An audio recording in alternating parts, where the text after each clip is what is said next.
Well, hello, you fine, beautiful people.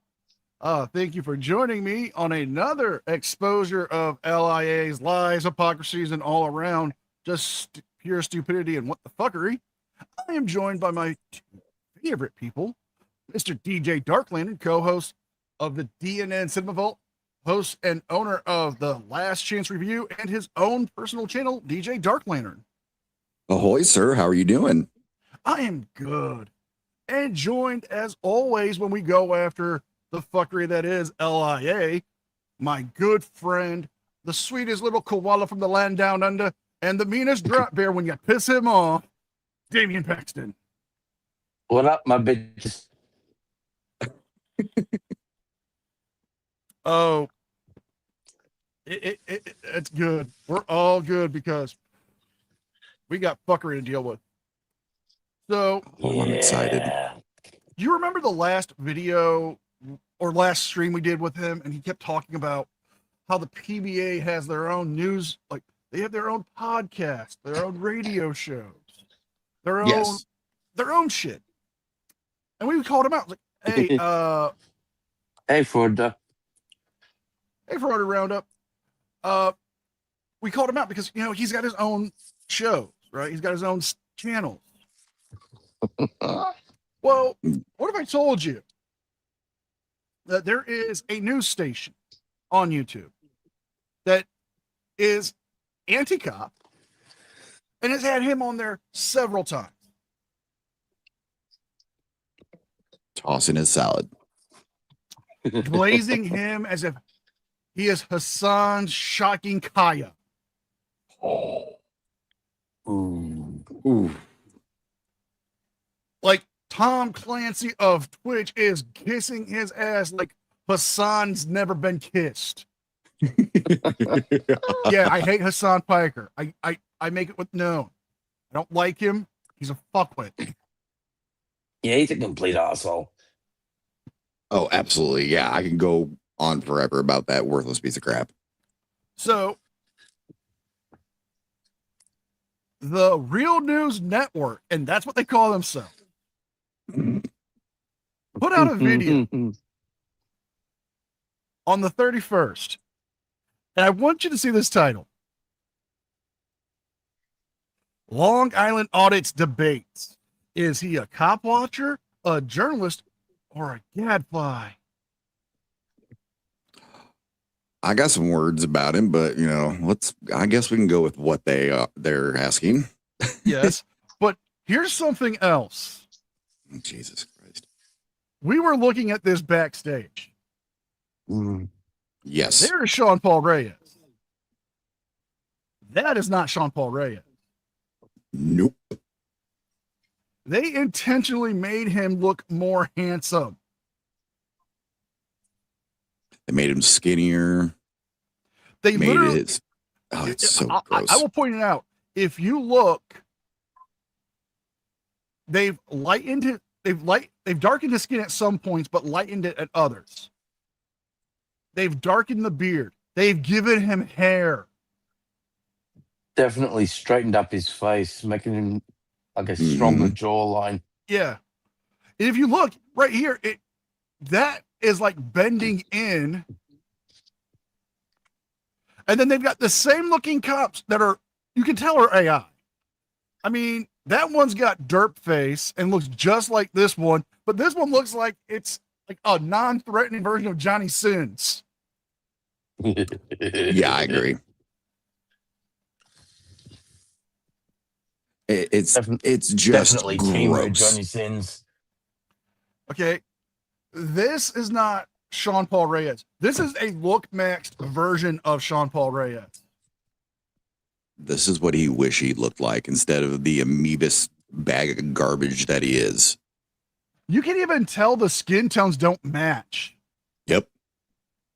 This is like that, that Chad meme. Yeah. It's like that they crossed that with him. They crossed, basically used AI, take his photo, that photo, and boom, mix it together. So we're going to get into this now. And, well, record, please. Accountability report. My name is Taya Graham, and welcome to the Police Accountability Report live stream, the Great American Cop Watcher Debate Edition. Tonight, we're going to be exploring the controversy surrounding a popular cop watcher, Long Island Audit. Specifically, his encounter with Suffolk County Police Union officials that was the subject of our last episode. Now, a confrontation that started with Sean showing up at Union headquarters to ask questions and then escalated when Union officials stormed out of the building and put Sean Paul into handcuffs. Let's just watch a few seconds of the encounter to set the scene. Did you guys actually hear that? Yes. Go back about 2 seconds. My bad. To handcuffs. Look at the TV. Look at the line on the TV. He fought to change policing. It started a movement. If she is talking about fucking him, I mean, let's be honest.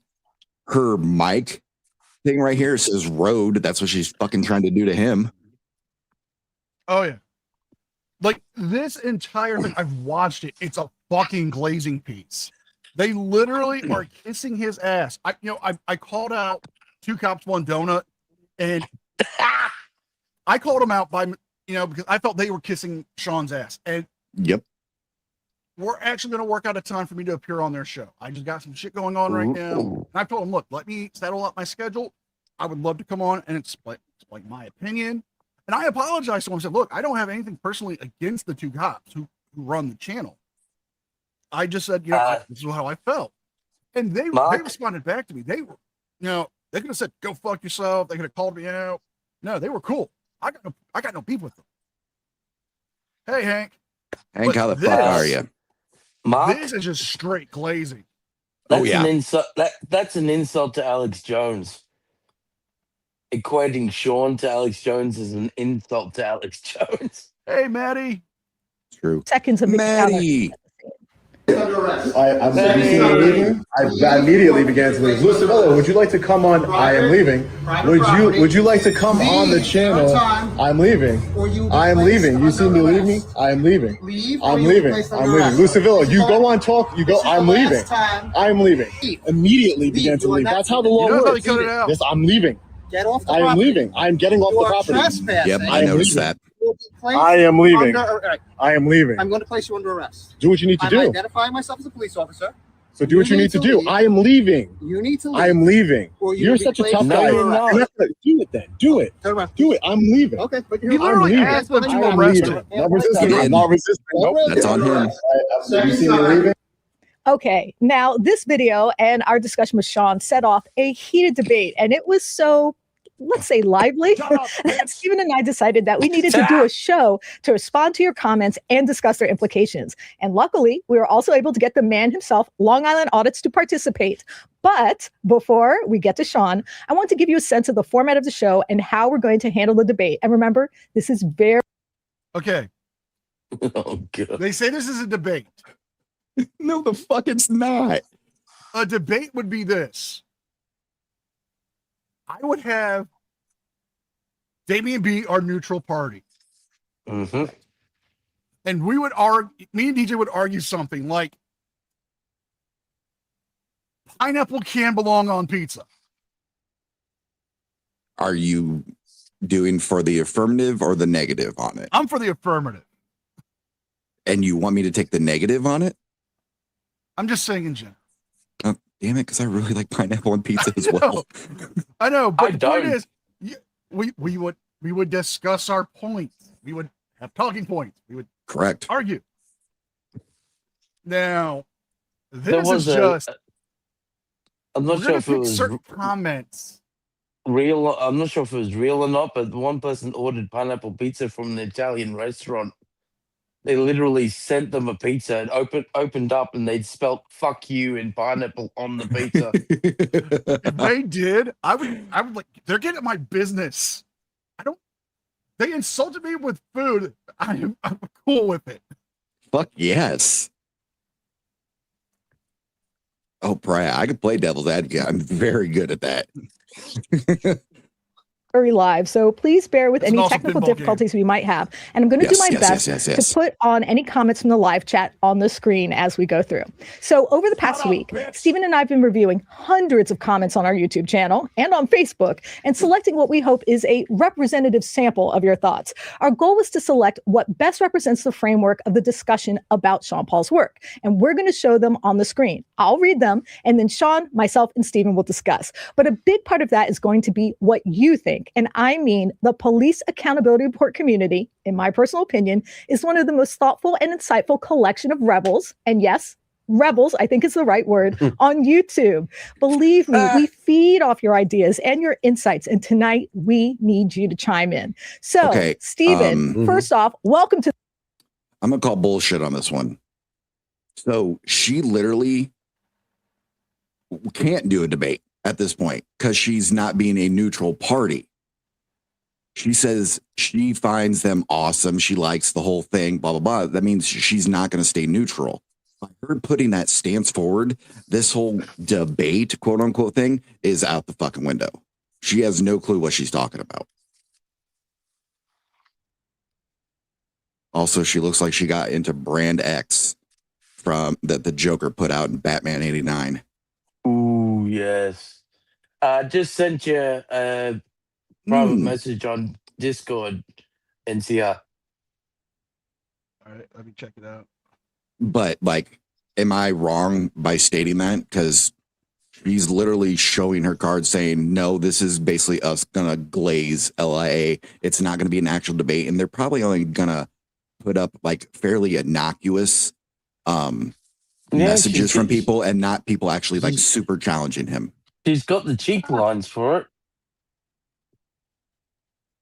God, look at both of these people. No, this is, like you said, you know, it's not a debate anymore. It's a glazing. It's what it is. It's just straight glazing at this point. She's admitted they've selected the questions. Fine. I'm fine with that. From the rebels of this channel. Just biased already. Just biased. Great indoors. Thank you so much. Oh God, you know, it's so nice to be inside. Although, yeah, it's good to be back. It's good to be back in the studio. You didn't even have to coax me. I came in voluntarily. Yes. Yeah. Well, we gave you some coffee and left out some candy, and you just followed them in. Free coffee. Though Max said it might come out of my paycheck, but that's okay.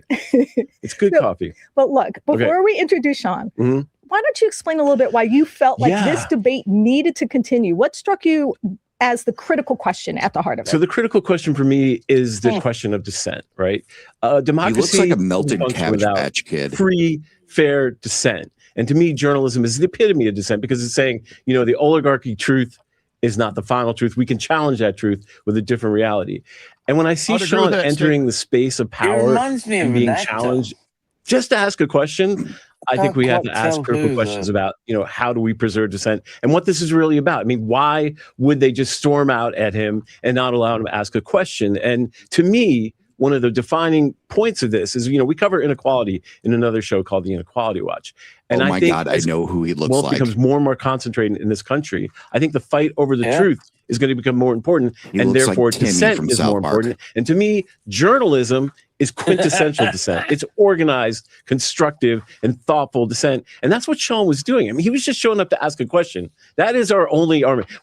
He wasn't ambushing them or doing anything. He just had the question. He did have a big truck. Yeah, I'll admit that was kind of cool. We'll talk about that. But it was just dissent. And to me, that's what this is about. I mean, if they could take away our ability to show up at a building and ask a simple question about what they are doing with taxpayer money, then we're done. Then the oligarchs have won. So that's why I thought it'd be interesting. And I want to debate the people who somehow think that, you know, journalists are a pain in the ass. So hopefully we are. Bernie Sanders. Anyway, that's my thought. Well, technically, journalists are supposed to be a pain. We're supposed to afflict the comfortable and comfort the afflicted. Exactly. And honestly, you know, what you mentioned is something that is a classic part of journalism, which is to follow the money. And I believe that's what Sean Paul was trying to do. He's just trying to find out where taxpayer money was going. But before I bring him in, let me just first shout out some of the people that I see in the chat. I'm going to look down here. I see Noli D. Thank you so much for being here. Lacey R. Thank you so much for being here. I think Joe Cool on there. It's never I'm not sure if I should shout him Yeah, out. yeah. She was just naming off different frauditors that watch them on here. Yeah. Like Eric Brandt, Joe Cool's there. Some of their diehard fans. Should I shout out the name? Yeah. Eric Brandt. Wow. Eric Brandt, the man is in the chat. So we definitely have some cop watchers here who journalism. Oh, and let me also say hi, Katie Kane. It's really great to see you again. I don't know if it was Katie Kane or Katie Kibben who she was actually trying to say, but either way. Like literally, he's tonguing Sean's balls while she works the shaft. Is all this is. Okay, and YouTube Prairie 745. All right, Sean Paul Reyes. Sean Paul, thank you so much. Okay, now compared to the thumbnail and this. Fuck off. That looks like Dobby the Elf from if he ingested the Batman, the Joker X. Look at the ears on that son of a bitch. He looks like a fucking Fraggle Rock. It looks like a deflated basketball. Hold on, guys. No, he got out. Yeah, he got out. He got out during like the COVID release. That fucking they're using fucking Big Terry's glaze to glaze this motherfucker. No. That's a little bit too far on that one because Big Terry's all natural. Oh, that's this true. thing's artificial. And look at the stupid fucking painting behind him. I mean, I'm all for velvet paintings. I'm all for that. Looks like J-Lo about to kiss a tiger. But no, look at it. His face is fatter. Yep. The skin tones are lighter than what they used. His ears are more pointier. His beard is shit.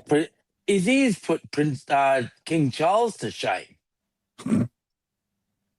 He looks like he has the mumps, right, Brian? Hey guys, I just stuck my face into a beehive so I can be photo ready. That's it. If it, one of Markiplier's Try Not to Laugh videos, he had a thumbnail where his cheeks were all red because he just had his tonsils out. His cheeks were all puffy and red. That's what he bloody looks like. But she did hit on a point that is 100% correct, though. He's, chasing the money. Sean is chasing the money. It's all about him, clicks and views, and him getting money. She's right. Oh, they talk about that in this. Thanks for joining us. Thank you so much for having me. It's great to be here. Thank you. We are so happy to have you. So now first, before we completely dive in, there's been an update with the arrest that occurred during your encounter with the leadership of the Suffolk County Police Union. Can you tell us a little bit about it?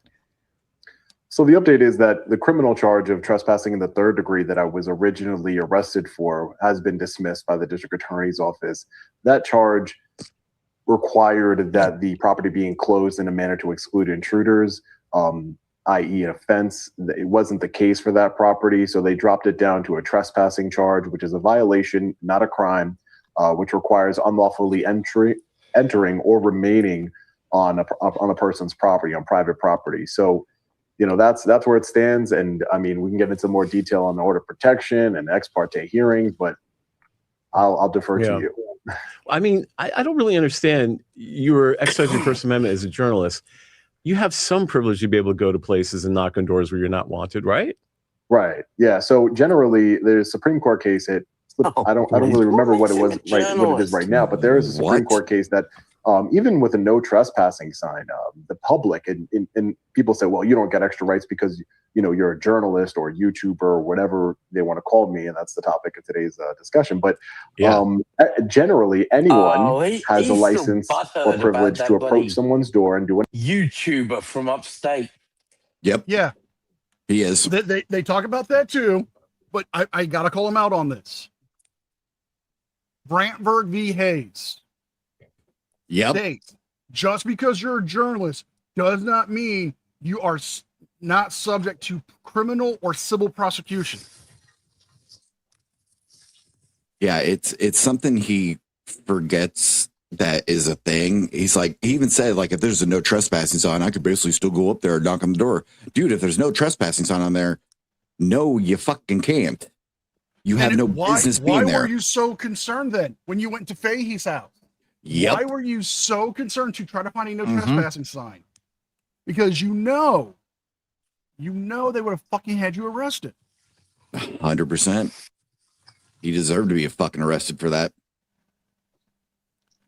Like, if you're saying no matter what, you can go to somebody's house, even if there's a no trespassing sign, you've defeated your own argument for when the cops showed up for the noise complaint. Okay, that shuts you down. So your complaint against, the police for noise complaint, gone. Your trespassing charges for Fahey should be gone, but they're not. I agree with you, Ruben. That broom does bug the hell out of me. It looks like you went to his Tia's house. Yeah, pretty much. Like, he went to his Tia's house and she's like, "Oh, mijo, you can sit here. You can sit here, mijo. You can do your little camera thing with your friends right here, mijo. Behave or I get the chancla." Oh, not the fucking chancla. What's that photo above the? What's the photo above the key? A flower. Really? Like a magnolia. Yeah. Looks like a dog's ass. Knock and talk. You can knock and ask questions the same way a law enforcement officer can knock on your door, same way the solar panel, Girl Scout cookies, whatever. People knock on people's doors and ask questions. No once that privilege, that license or privilege has been revoked by the private property owner, also, people like seeing the Girl Scouts coming up with those fucking cookies. This is what you were doing. But anyway, not to digress. Go ahead. Sorry. Okay. And let me just give a shout out to HBO Matt. HBO Matt, great to see you there. Another cop watcher. Wow. 1A and 2A auditor who's in the chat as well right now. We got to shout out all those people out there doing that work. Okay. So Sean, now here's the tough part. We're going to start going through the comments. Now, we've tried to pick a representative sample. And though I will say, in general, more people support you than not. Some of Oh, for fuck's sake. I'm going to put a live poll on this. Yes. Nikki, to answer the question, the filter he is using, it's called Crisco. So I don't know if y'all get that, but that's fairly damn good reference right there for him being a fat ass.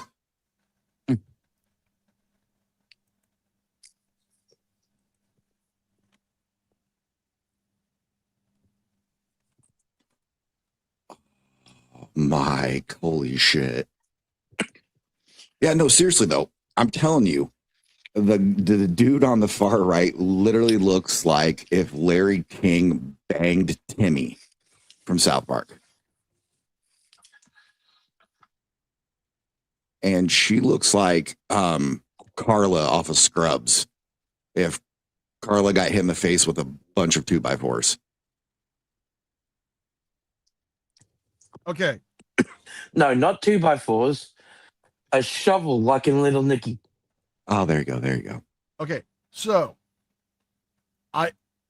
oh shit, I ended the poll. I'm gonna have to redo it. Give me a second. I did not mean to do that. You're really good at working that poll, aren't you, sir? Oh, behave. So okay, somebody come get him. He's dancing like a stripper. I'm dancing for money. Any old song will do. You're just a private dancer, huh? Better and than he Chili. works hard for the money.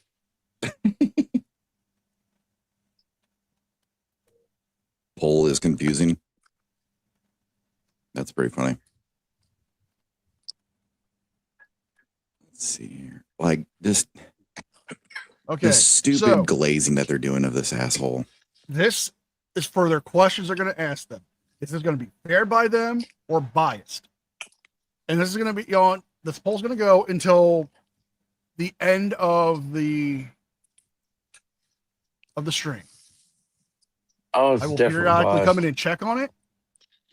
But if you want to change your vote, you can change your vote. If you want, I want your guys' opinion. I want your feedback on this.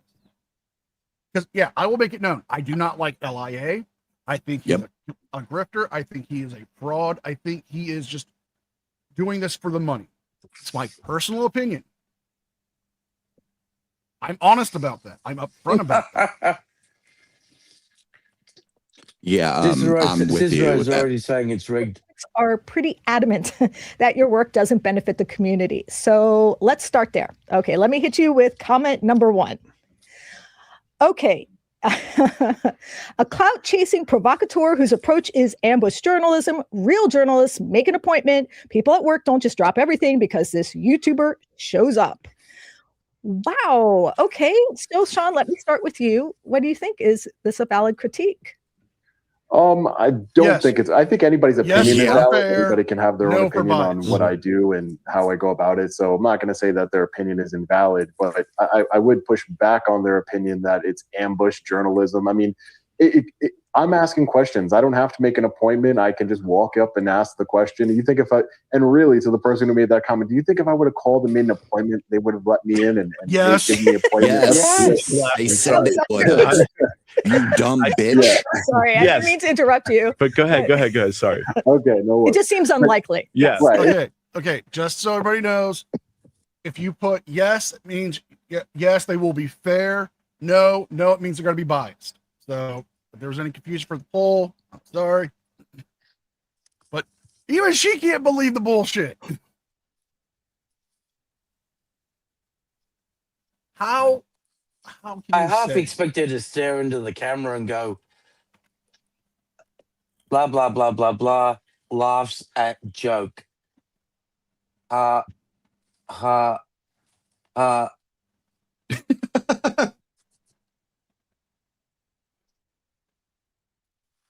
See that dude, I'll say this about those two. Nick Shirley and James O'Keefe. They actually do investigate shit. They actually do actual research and try to actually do an actual news story, unlike LIA. It looks like two parents FaceTiming their son. Honey, did you have Tell a them good how day they're at disappointed school?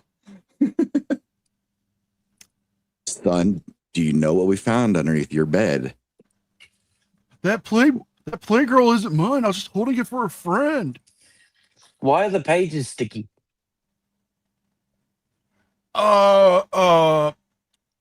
Chewing gum? Yeah, I was chewing gum and I just put it in the pages.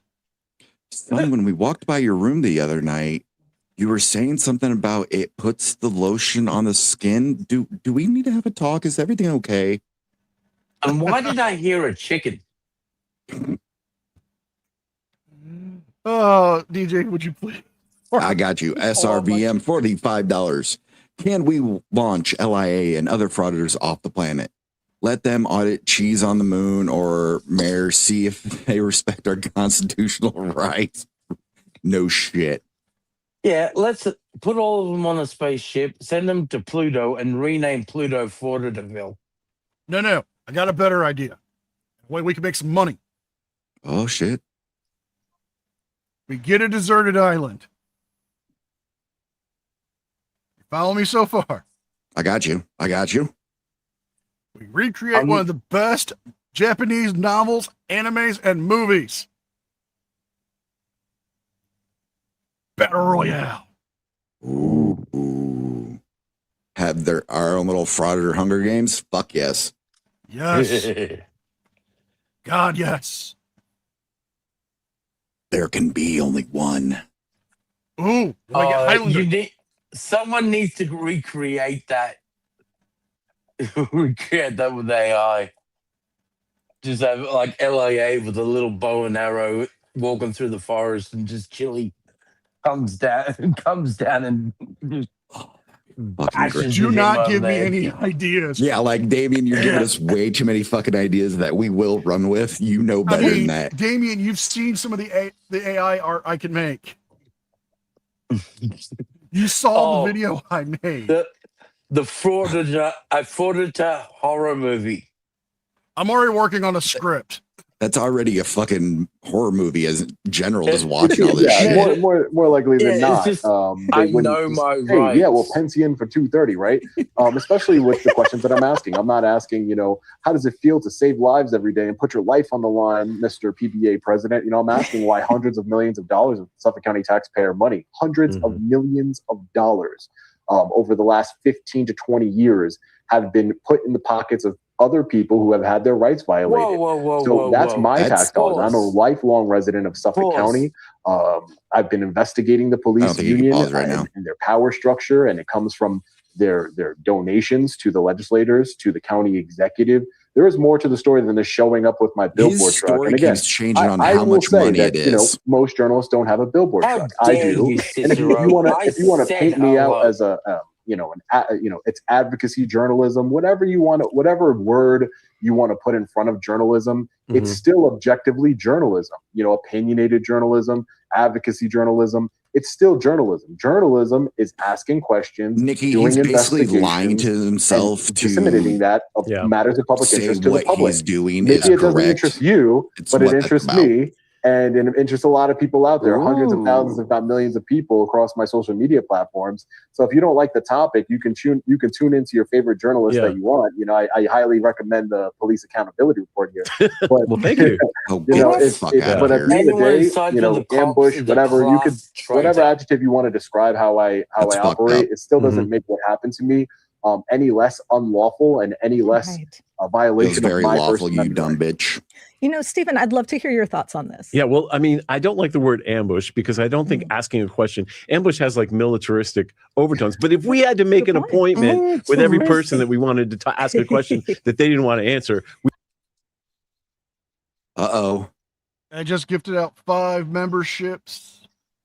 They went to Nikki Red 5584, Pariah of YouTube, Mike Carlin 3320, Sue Thinell 165, and Crypto Crackhead 527. Welcome to NCR News Network. You are now all local reporters for the company.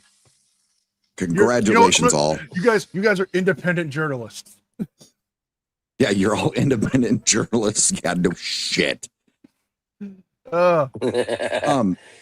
Pariah, you're in trouble now. I'm green. Yes, DJ. So what he was just saying, he was like, journalism this, journalism that. He's basically saying, to himself, the fans, and these 2 chuckle fucks that are listening to him, on how he does what he does and how he does it in his brain, that he's actually doing the right thing, that he's an actual journalist and everything he does is straight on board and he's never wrong. It's how he compartmentalizes it in his head that he's not a complete and utter fucking douchebag. Oh, it's beyond that. I mean, if you honestly look at it and think about it, he's genuinely not a journalist. A journalist actually airs a story or prints a story. All he does is shove a camera in people's faces and demand questions. Any idiot can do that. It doesn't make you a journalist. No, it just makes you an asshole with a cell phone. Exactly. Like, I consider NCR way more of a fucking journalist than LIA ever is, because you literally break down what's going on and you tell the truth. You set it out there.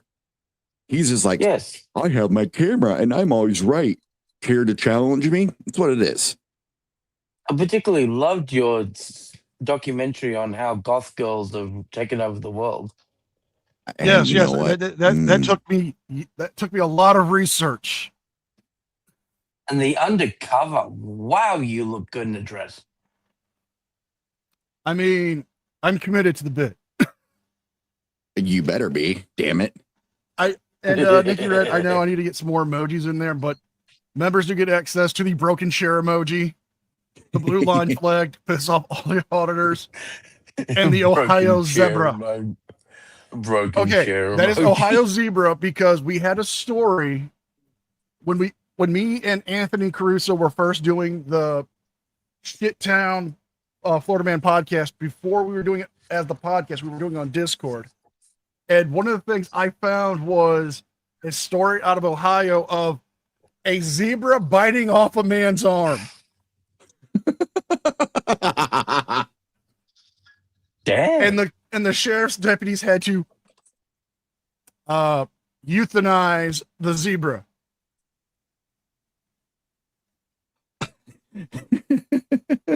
So Ohio zebra is based off of that. Damn. But you get wouldn't to be have the asshole that walks around and says you got your arm bitten off by a zebra. That's a great bar story. It was the owner of the zebra, though. Jesus. He had almost took the whole thing off. It was like hanging on there. How'd you lose I your officially arm? named that Buckeye the Ohio zebra. God. Now, How'd you lose your arm? we cover Capitol Hill, right? Never Reporters buy a roam zebra. all around confronting people who don't want to answer questions. The entire process is about people showing up when you don't expect them. That's the whole way it works. There's no journalism without the so-called ambush, and so I don't like that term, because that's not what you were doing. You were asking a question which is about as passive as you can get. But yeah, like, so that's just BS, because almost our entire work If I pop centers out on of the fact that we nowhere can and just shove a walk up to camera in someone your face and put a and mic in their start face. We demanding can't do that. questions, We can't do what that's our an jobs. ambush. You know, Stephen, Yeah. I really do have to agree with you on that. I mean, we show up to all sorts of places without an appointment. And I have Oh, to my say, God. on occasion, when I have asked for an appointment, there was a particular time in Trenton, New Jersey, where I made an appointment with their press information officer, told her I was going to That's be there. because you would be and shot she in ghosted Trenton, me. New Jersey, Yeah. because And it's I run made by a fucking mob. just a little TikTok about the fact that I had made the effort to travel there. You confirmed everything with her. She wasn't there. And perhaps she should have been at her desk, and she wasn't. But I can tell you, within 8 hours, my entire TikTok account was banned and taken down. Yeah, Or just questions are not posting. ambush. So- Questions so are Just yeah. even so, it can be difficult for a please. traditional journalist to What get the an appointment. fuck And ever? even just reporting on the fact I didn't get the appointment got my TikTok account banned, which I think was a little mean, to be perfectly agree. frank. But before I go on to the next criticism, I want to shout out Ophelia Moonrose. I thought you had a great comment there. Big G audits, good making case precedent in your state. That's awesome. So one of the criticisms Yeah, that he we've seen made of case auditors like precedent Sean in the is that wrong they're way all that he after didn't clicks and want. views. But I thought this was an interesting take on that critique. So let's put up comment number 2. Okay. So Garrick, and also I apologize if I mispronounce names. Please give me some grace there. I'll do Diddleton? my best. How can Garrick you not read, Dippleton says, clicks and views, spreading awareness, and capturing focus for issues you want the public to see is exactly the point of journalism. Sean uses outrageous reality to catch attention, and the New York Post uses lies and misinformation. Now, Okay. Now, I covered this video. I covered this segment they put out there. Yes, you did. And here's the crazy part. Looking at that comment, and then what we're about to see. You cannot say with a straight face that this was not planned by them. They did not cherry pick. They did not just come up with shit. They are literally being as biased as they can be. Because watch this answer from them. oh, Sean Paul, I think you said something quite similar, right? I mean, and Stephen, can a journalism org survive without clicks? I mean, No. if a tree falls in the forest and no one hears it, did the tree fall? I mean, if no one sees your journalism, does it even? So basically, this is we're exposing LIA's hypocrisy. In the last live stream we did on him, Yep. he talked about how the PBA president, they have this radio station, they have their own talk shows, they go on all these different platforms, they have their podcasts, but yet he has his own platforms. He has a YouTube, he has Facebook, he has TikTok, he has Instagram, he has Twitter, probably has a Discord. All of these things. He has other friends in the community that he can go to and go on their channels. but says the PBA are, propagandizing cops. He goes on this news station, and I say that with air quotes, called the Real News Network, to talk about police accountability and how the cops are mistreating him and trying to silence him and violating his rights. He has been on there more times than any other frauditor.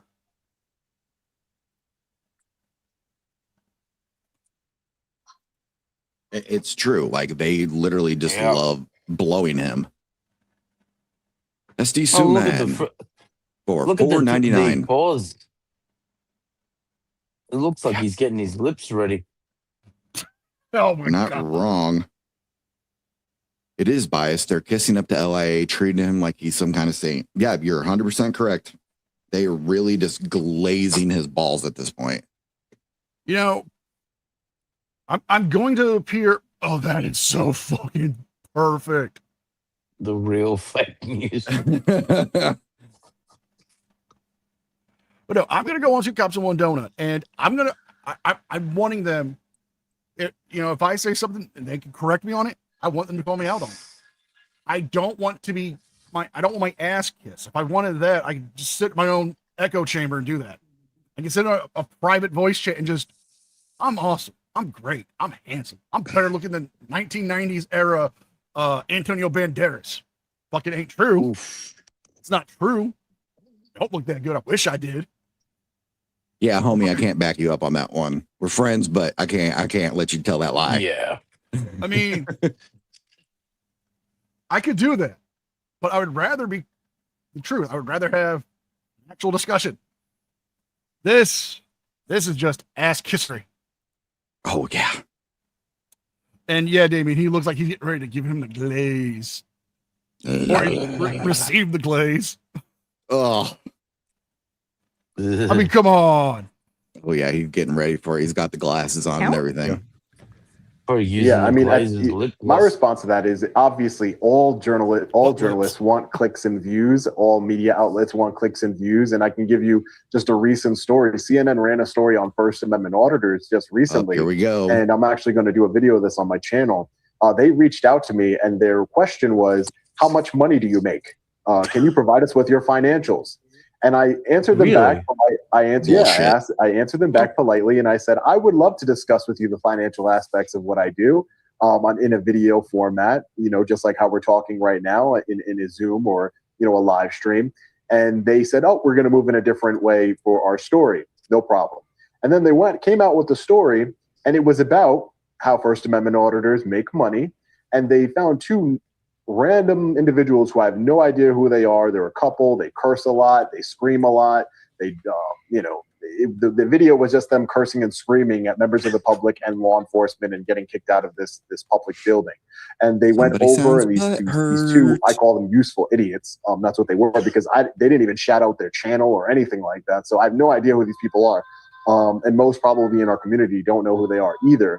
But hold on, they went and they showed them their YouTube studio. Yeah, I made $600 on this video. I made this, and the CNN reporters there, and they followed them around when they did these audits. And it's crazy because the goal of the CNN story was to portray First Amendment auditors as only wanting clicks and views and being provocative and looking for negative interactions. The ironic part of that is that's exactly what CNN did in their story. They didn't want me to come on their story and be a part of their story, because I would talk about boring things about how I've been invited to train police departments, district attorneys' offices. I've done ride-alongs with law enforcement. I've worked side by side with law enforcement. I investigated corrupt mayors. I've broken stories on mayors using federal funds for receiving federal funds that they voted on for their construction companies. So again, and I don't curse or scream in my videos, so it wouldn't be as entertaining for people. That is true. You don't curse and scream. However, you did accuse a random woman of being somebody's mistress without any proof. Just because you don't curse and what have you doesn't mean that you're not getting up into people's faces and acting like an asshole to everybody and try to, bully up to them. You God short damn, that asshole. is savage Lady Dragon blood. Oh, she's not wrong. She's Listen, really not bro, wrong. you can hire me back, bro. I won't fuck up any more storylines like I, did with, when I worked with WWE and WCW and AEW and all the others. It won't happen again this time. Oh, it's definitely gonna happen again. But Sean, you didn't really break a story. How you got the information is sus and questionable. Yes. You lost the defamation case when you sued the mayor for defamation. Yep.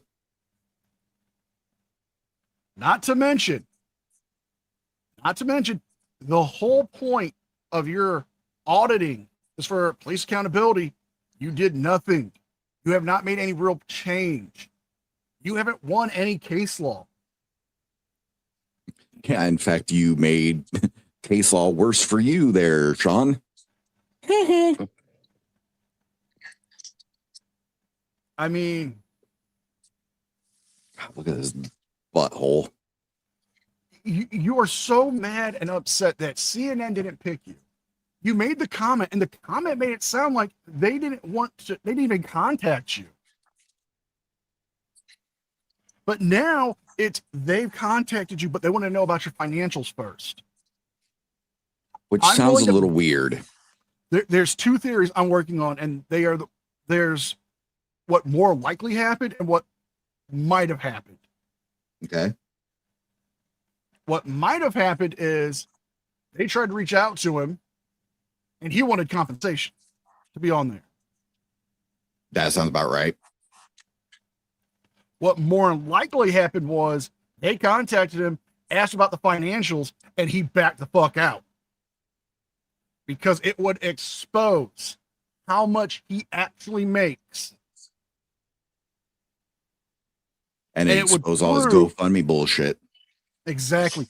The GoFundMes, the chat, the super chats, the gifted memberships, his sponsorship deals. All of that would have exposed him. And then how many people would continue to give him money for his activism? Yep. It's all about the money for him. But CNN selectively chose these two useful idiots so that way they can get what? Clicks and views on their video. So again, right. Go ahead. Maybe CNN doesn't like the competition from you. I don't think people. So. What? I think they see it as a threat. I think that's a good valid point because a lot, even Newsday, our local newspaper here on Long Island, News 12 Long Island is the broadcast arm of that. And none of them have covered, the New York Post covered this arrest because Lou Sevilla wanted them to, the police union president. But none of the local outlets have covered this story. I was going to say, did that bitch just really highlight her own fucking comment? Yes! At the Real News. What the fuck? God, she's such a worthless piece of shit. She's literally fluffing herself at this point. We don't get our channel is not monetized. We don't run ads or take corporate dollars. I bet we could look into that and see if you actually are telling the truth or not. I mean, it's not hard to do. Mm-hmm. I mean, how are you paying for all this stuff? Right. If you're not making money off of this, how do you have? Because I've looked at getting a fucking Rode camera, not camera arm, but mic arm. Ooh. The cheapest one's like $100 and that's for like the cheapest model. What, for just a mic holder? Like for the boom arm. I mean, I might be able to send you one actually, dude. No, I got one. I got a good one. But I looked into them. Like their mics, their equipment they use. They're paying for editors or they're doing all their own editing. Either way, you have to pay for software. Yep. Mm-hmm. Pariah, you hit it on the head. They didn't use LIA because they knew he'd make it about his court cases and not about actually what he does.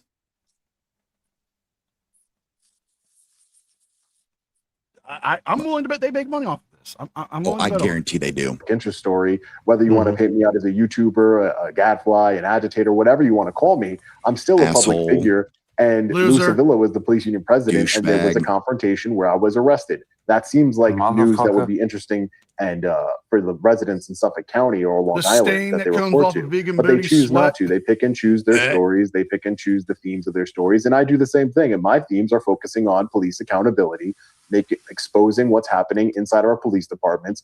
I'm telling everybody watching now, and I say this on my channel, the police unions, especially here in the Northeast and specifically Suffolk County, they receive, again, I don't just go up there with a camera.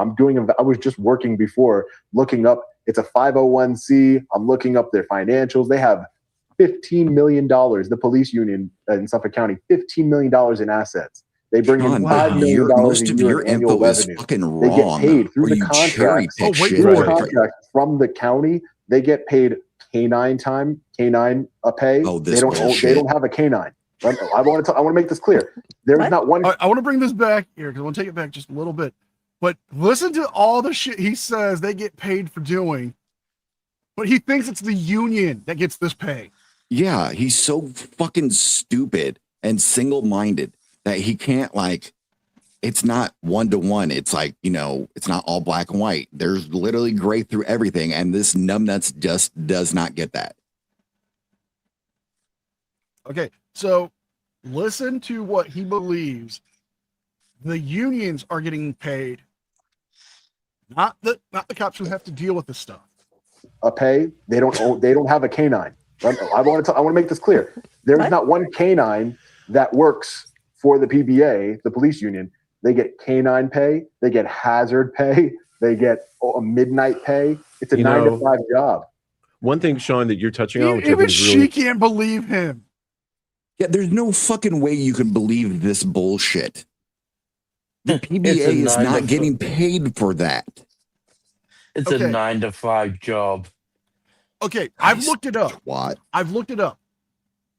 There are some police departments that do 8-hour shifts. And those 8-hour shifts are from the time they start their patrol and all that. But you factor in once they still might have to do work on the clock or off the clock for like another 2 to 3 hours doing reports. You might have a stop or something or an arrest that goes really long and you got to make sure they're there and you got to do all the fucking paperwork. You could be over by 5 hours. He wants to make it seem like everything is so fucking bad, but he doesn't understand that actual world. He doesn't understand anything. He's because he's gotten a little fame and a little money off of what he's done. He's let it go to his fucking head and he thinks he's always right now. So when I looked into this, I found out, okay, there are some stations that do like 8-hour shifts. There are some that do 10-hour shifts. Sheriff's departments usually do 12-hour shifts. Yep. Okay. You factor in, okay, they might have to be doing more when it comes to doing reports and getting those done. They might be over 2-3 hours. Yep. So a 10-hour shift might be a 13-hour shift. A 12-hour shift might be a 15-hour shift. Like when I worked for the sheriff's office, I was working 12s. There's been many times where I went over. He's just a moron. Okay. They get canine pay if the handler has to take the dog home with them. Yep. That's the state saying, okay, we're paying you an extra amount to cover the cost for the dog. You have to take it to the vet. You have to get it its food. You have to buy its bedding. You have to keep it entertained. Here's money for the dog. We'll put that in your paycheck. Yeah, it's duh. No, But he just doesn't understand. but he said, and I love that, the PBA don't have dogs on the payroll. Correct.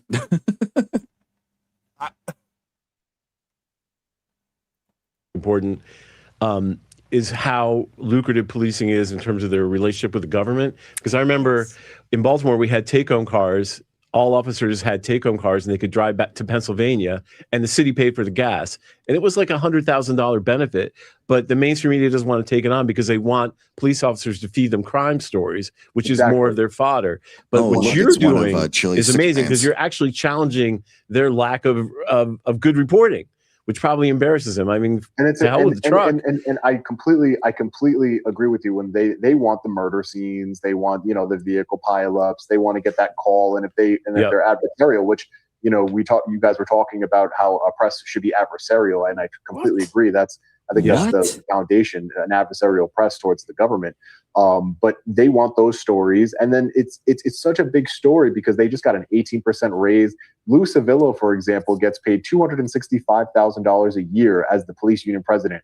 He keeps his full law enforcement officer capabilities, yet he doesn't patrol, he doesn't investigate crime. He sits in a desk defending officers who are accused of misconduct all day long and pushing his propaganda out to they own radio stations. They have podcasts. They've embraced social media in order to to brainwash the people. Do you know where the $5 million revenue comes from? I mean, do they get it from donations or do they charge for services or something? Are they doing ridiculous moonlighting, or where does it come from? Do you know? Yeah, so I just started looking into it before I came on here. I was just looking at everything, all the documents. I'll look into it too. Yeah, 501c documents, but their revenue comes from union dues, and again, they're in violation of election law. In New York State, you can't force somebody to donate to a candidate.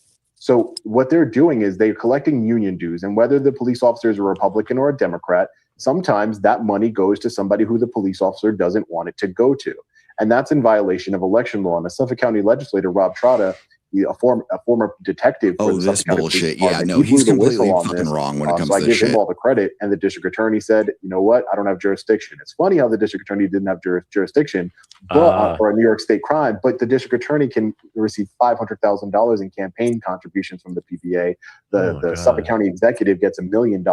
These legislators, think about this. How can anybody be okay with the system where Suffolk County Police Union can funnel money into the pockets of politicians, and those same politicians get them elected? They go door to door for them. They have mailers, the whole apparatus, and then they get elected, and then they in turn vote on these 18% raise increases, hazard pay for police unions, 20-year pensions, 20-year pensions. 20-year pensions. Yeah, I'd like that. They make these backroom deals where, there was an officer that was accused of using the surveillance apparatus for his own personal gain. And he went on to have 14 years. They said, okay, admit to this misconduct. And in 14 years, when you get your full funded pension, you have to leave. That's not accountability. Oh, and we've had multiple officers who have been charged. Sean, just because it's not something you fucking want doesn't mean there's not accountability. You are blowing everything out of the fucking water with no proof. You don't actually show evidence on what you say. That's why we call you liar. You have you're throwing out these dangerous things. Oh, this dude was actually doing this. He was accused, but hint, hint, wink, wink. He was doing, and the cops are just covering up. Dude, they don't just do that. We've seen people get in trouble and fired for misusing the flock cameras. What the fuck are you talking about? That's accountability right there. My bad. No, it's fine. But but this is just pure hypocrisy from LIA. You're talking about they have these platforms. You have the exact same platforms. You have Facebook, you have Instagram, you have Twitter, you have X. Yeah. You have your billboard truck. Oh, bring it. Oh, I would fucking pay good money for him to do that to me or NCR. Fuck. Oh, dude, I would. I want him to, because then I'm going to be launching an investigation on him. How do you get my info? Yep. Did somebody dox me? Because if somebody doxed me and I take his ass to court, I'm going to put somebody's ass in federal prison. That's right, because you can get discovery and you can find out who told him that, get the messages. That's somebody doxing you. Boom, they're fucked. Him and he his comes up to stupid my cat house. picture. He knocks on my door. I might be borrowing my neighbor's Rottweiler. Just saying. I wish he would knock on my fucking door. My Great Dane and my pit would love to see him. Right, Shaggy. Yeah. Convicted of crimes who are allowed to keep working. I mean, the basic thing is you pointed out, I think, in both your Brian Fahey case, which we'll get to, is these pensions are golden parachutes. You know, they are multi-million dollar bonuses for these people. So a lot of what happened in Baltimore is even though you've been convicted of a crime, they keep you on the payroll so that you get your pension qualification, which is like that's when you hit the jackpot of the lottery. So, you know, that's great work you're doing. Somebody You want to get to the next one so we don't. Oh, absolutely. Yeah. So I have another comment here. Now, let me just give you some fair warning. Here is a proponent of police power urging you to obey a lawful order, which of course has some pretty broad implications. So this is Jim 0417 commenting on the Sean Paul Reyes arrest coverage. I agree there is free speech. However, don't push your luck. Just leave, then no problem. No arrest. I am a retired police detective, and if I'm told something by the police, I comply. It's just that easy. Now, Stephen, I think this refers back to some of your thoughts on police power. What do you think? Well, you know, I mean, I think the idea that there is this police control over space, that somehow, you know, if they deem a space to be theirs, is sort of an extension of, you know, some of the worst aspects of this country's lessening democracy. So, I mean, I didn't say this in the beginning, but I think one thing that Sean Paul exposes by going into police space and pointing a camera at them is their absolute thought of control over space, which I think is a way of showing how latent authoritarianism in America kind of makes its way through policing. It's their property. And when you think about it, you show up with a camera, they could have ignored him. They could have just answered his question. They could have done a lot of things, but they decided to confront him with power and command over that space. So I think disobeying orders from police about space is pretty much the most fundamental American kind of dissent you can do. So I'm all for struggling and pointing cameras, because what amazes me is what you see. I mean, someone points a camera at you and you start ordering around and saying you're going to arrest him. What does that mean? What is that telling you about this country? What is it telling you about authoritarianism? Like, Sean, are you surprised sometimes when people like freak out because you show up just by showing up, not even doing anything? Yeah, I've been doing this 5 years now, and it still surprises me to this day because it's so nonsensical. You're 100% right. The police union president could have. He was upstairs in his penthouse suite. He didn't have to come down with 5 other officers from the police union. He could have stayed up there, told the receptionist, tell him he needs to leave. He's not welcome here. And I would have left, and there would have been no incident. There would have been no clicks and views. There would have been no story for that particular video. I just would have left like I was leaving. And these people, like this former officer that commented that, and I see it, especially in my county. And I want to use my billboard truck to bring a. I have a simple question. And God, that's a great pause face. It looks like the edibles just kicked in. Mm-hmm.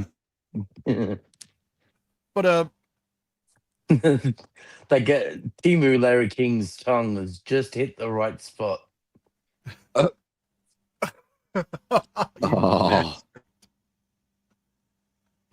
But Fahey went inside his house after he told you to get off his property. Yep. You walked away as quick from the house, but then as soon as you were starting to get to that driveway, you kept slowly walking, talking to the camera.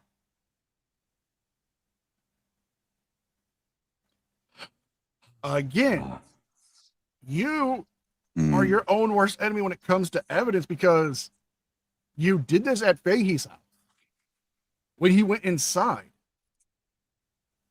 You're saying that if the PBA president never came out, you would have just left the property. I'm calling bullshit on that. Yeah, I agree. I don't know if you saw my comment, but staying a little quiet because I feel a rant coming on, and I'm trying to not be that guy. No, there's gonna be those times. Oh, go ahead, rant. I love a good rant.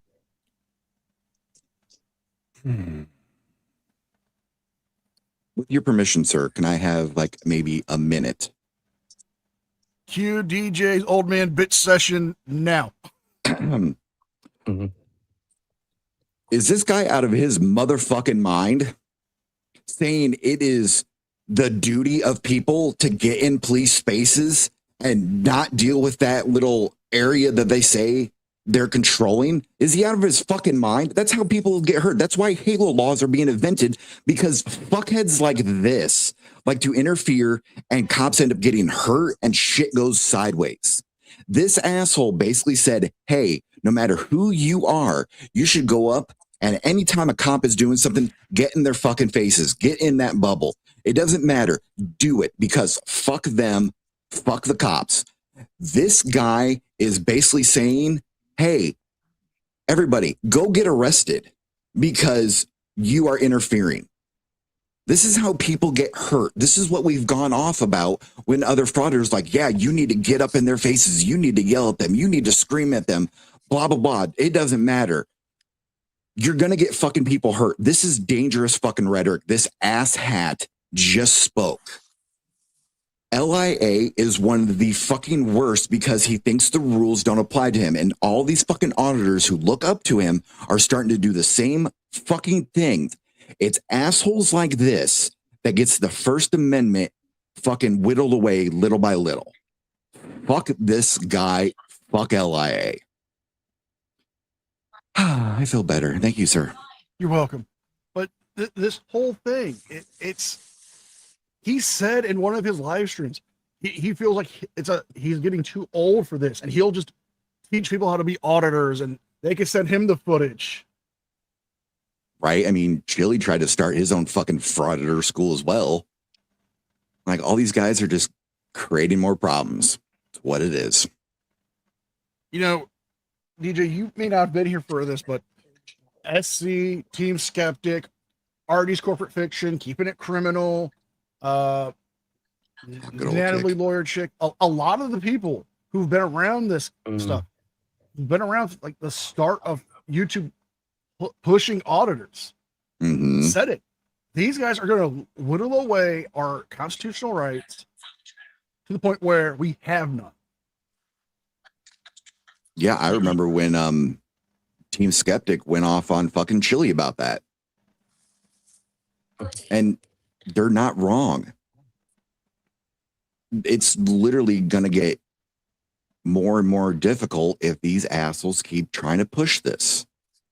I mean, the Halo laws already. Platform, especially, I'm going to focus on my county moving forward because it's important. I didn't mean to cut you off, Ben. Oh, no, you're good, homie.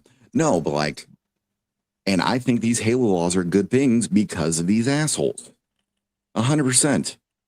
They can bitch and whine all they want to, but it's on them. They're the one that caused this problem. Important to me. When I was protesting, one of the neighbors of the district attorney told me, you're a liberal communist, and they were so yeah, violent. That was funny. And calling me a communist. And these people don't even know the definition of communist, but they just repeat what they hear. They have no idea what a communist is, what communism is. They have no idea what these terms mean. They heard other elected officials call people communists, and that because they don't like them, and they say, "Oh, you're a communist." You want to hold the police accountable, then you're a communist, and it makes no sense. So I still get shocked to this day. Yeah, Blue just like when you call the police tyrants. Or Nazis. Someone else to tell me, but he wanted. Or the entire state of Connecticut. He Connecticut was looking for the confrontation. He came out with handcuffs in hand. Thank you, Damien. He was looking for that to happen. Oh, so he had his handcuffs in hand? He had his handcuffs. Remember, he's not a real law enforcement officer. He doesn't do law enforcement activity, yet he gets paid for law enforcement activity. But he doesn't. He is a law enforcement officer, dude. He actually does the opposite. He shields officers in this county. And they introduced legislation. They just introduced a bill into the New York State Senate where you have to be 15 feet away from a law enforcement officer. That came directly from him. He's the one pulling the strings. And it doesn't matter, Democrat or Republican, they all take PBA money. They all want to be seen as back the blue, especially in my county. And it's just sad to me that people like that commenter, I don't blame him. I think his ignorance comes from his lack of critical thinking skills, his lack of media and he just wants to blame somebody, just comply. But the most ironic part is, I was complying. I mean, I how think can you you watch weren't. that video and No, the not fuck you were not. see that I was complying? Maybe I wasn't complying in the way that you wanted me to. Maybe I wasn't complying in the way Lucivilla wanted me to, but legally, I was complying. What was No, you interesting is weren't. it was almost the opposite of when police use the stop resisting to do it. You were saying, I'm leaving, I'm leaving, I'm leaving. Right. And, basically making it clear that you were retreating and following and obeying the law and their requests.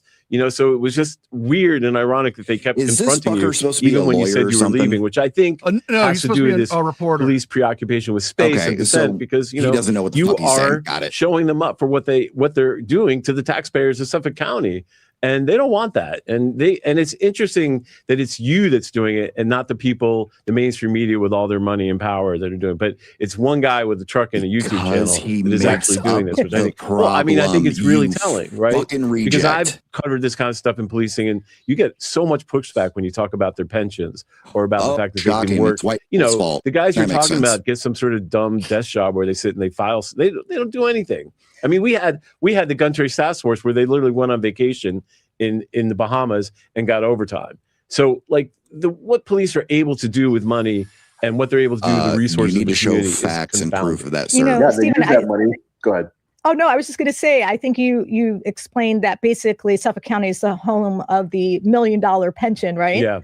So I actually did some calculating on how long it would take me to save that type of pension with a little bit of money I put aside each year. I would need to work 200 years to be able to have that be my pension. No. So Ponzi scheme. that's something to look What? forward It's a to. Ponzi Bitch, scheme. what the fuck? It is a If you put your money in the right investments, you could actually make a really nice pension. Like with a CD, 401k, there are multiple things you can do. And also, ma'am, okay, you're not going to be able to make that. That's fine. You're not a fucking cop. You're not in the same line of work. Oh, no. No. This is what frustrates me about this. The entire time watching it, this was the stuff that they say that makes no sense. Like this. Oh, well, it would take me 200 years to get a $1 million pension. Okay. How much are you putting in at a time? Yeah, like what is in your tax bracket? How much do you make?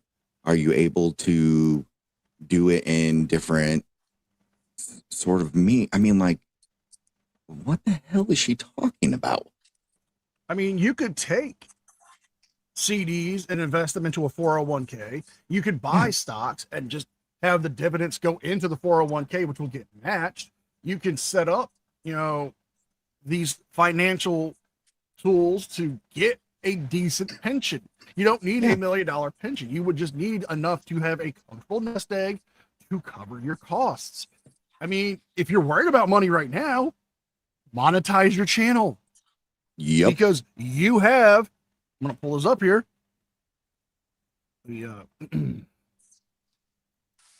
I mean, they almost have 10K views alone on this video. Monetize it, woman. What the hell are you doing? Do you want me to see how many? I can look. No, up I real got it. quick. I got it. I'm gonna. I got it, pull homie. back up here. So check this out. Real News Network. 1.11 million subscribers. Yeah, she's full of shit. She has this monetized. That's bullshit. You don't do that.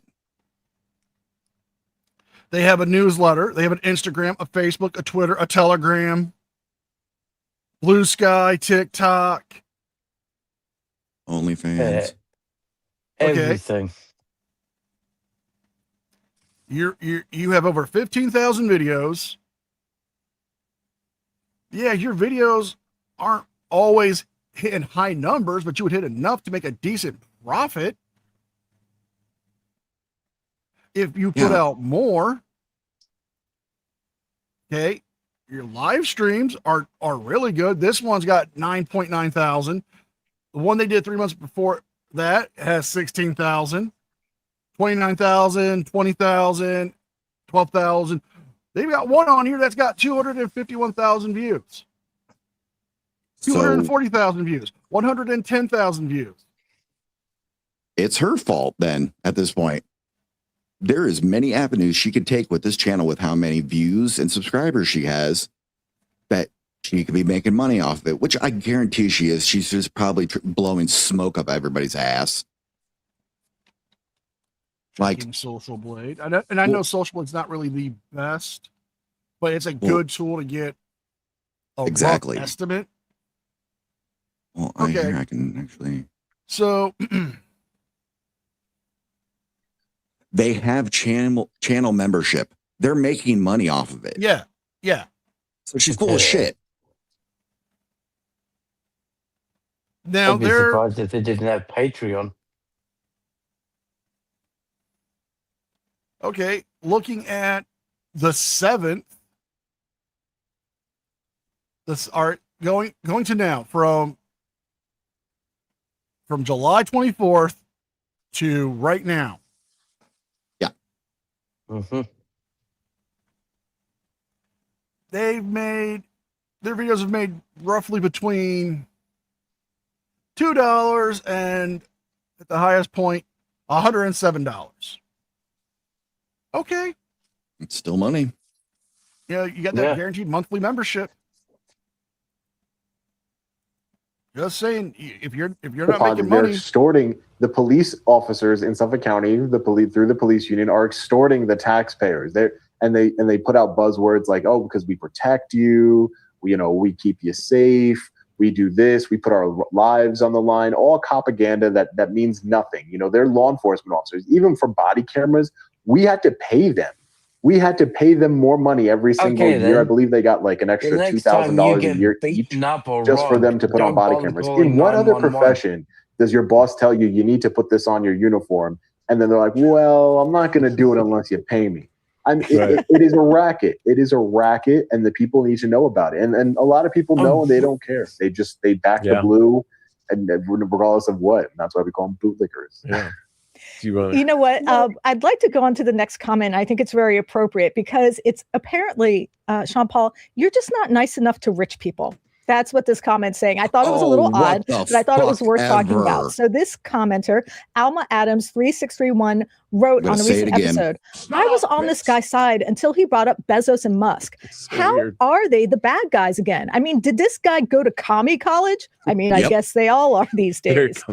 Commie college. Okay, I've seen. Just a public service announcement. We are very welcoming of Marxists here and communists at the Real News Network. So and libertarians and libertarians and any ideological stripe. Okay, we welcome all political viewpoints to all types of thinkers with all types of ideologies who support democracy and want to have an interesting conversation about it. So communists, come on in and have a conversation. Like, why would you critique him that way? What the fuck are you talking about, lady? I think that's an interesting connection. Right, symbolic, Sean.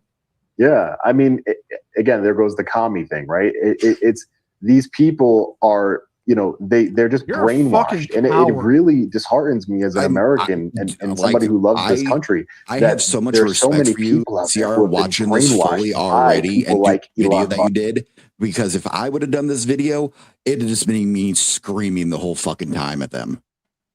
And this is something And this is something I get asked all the time. How do I do it? How do I do it?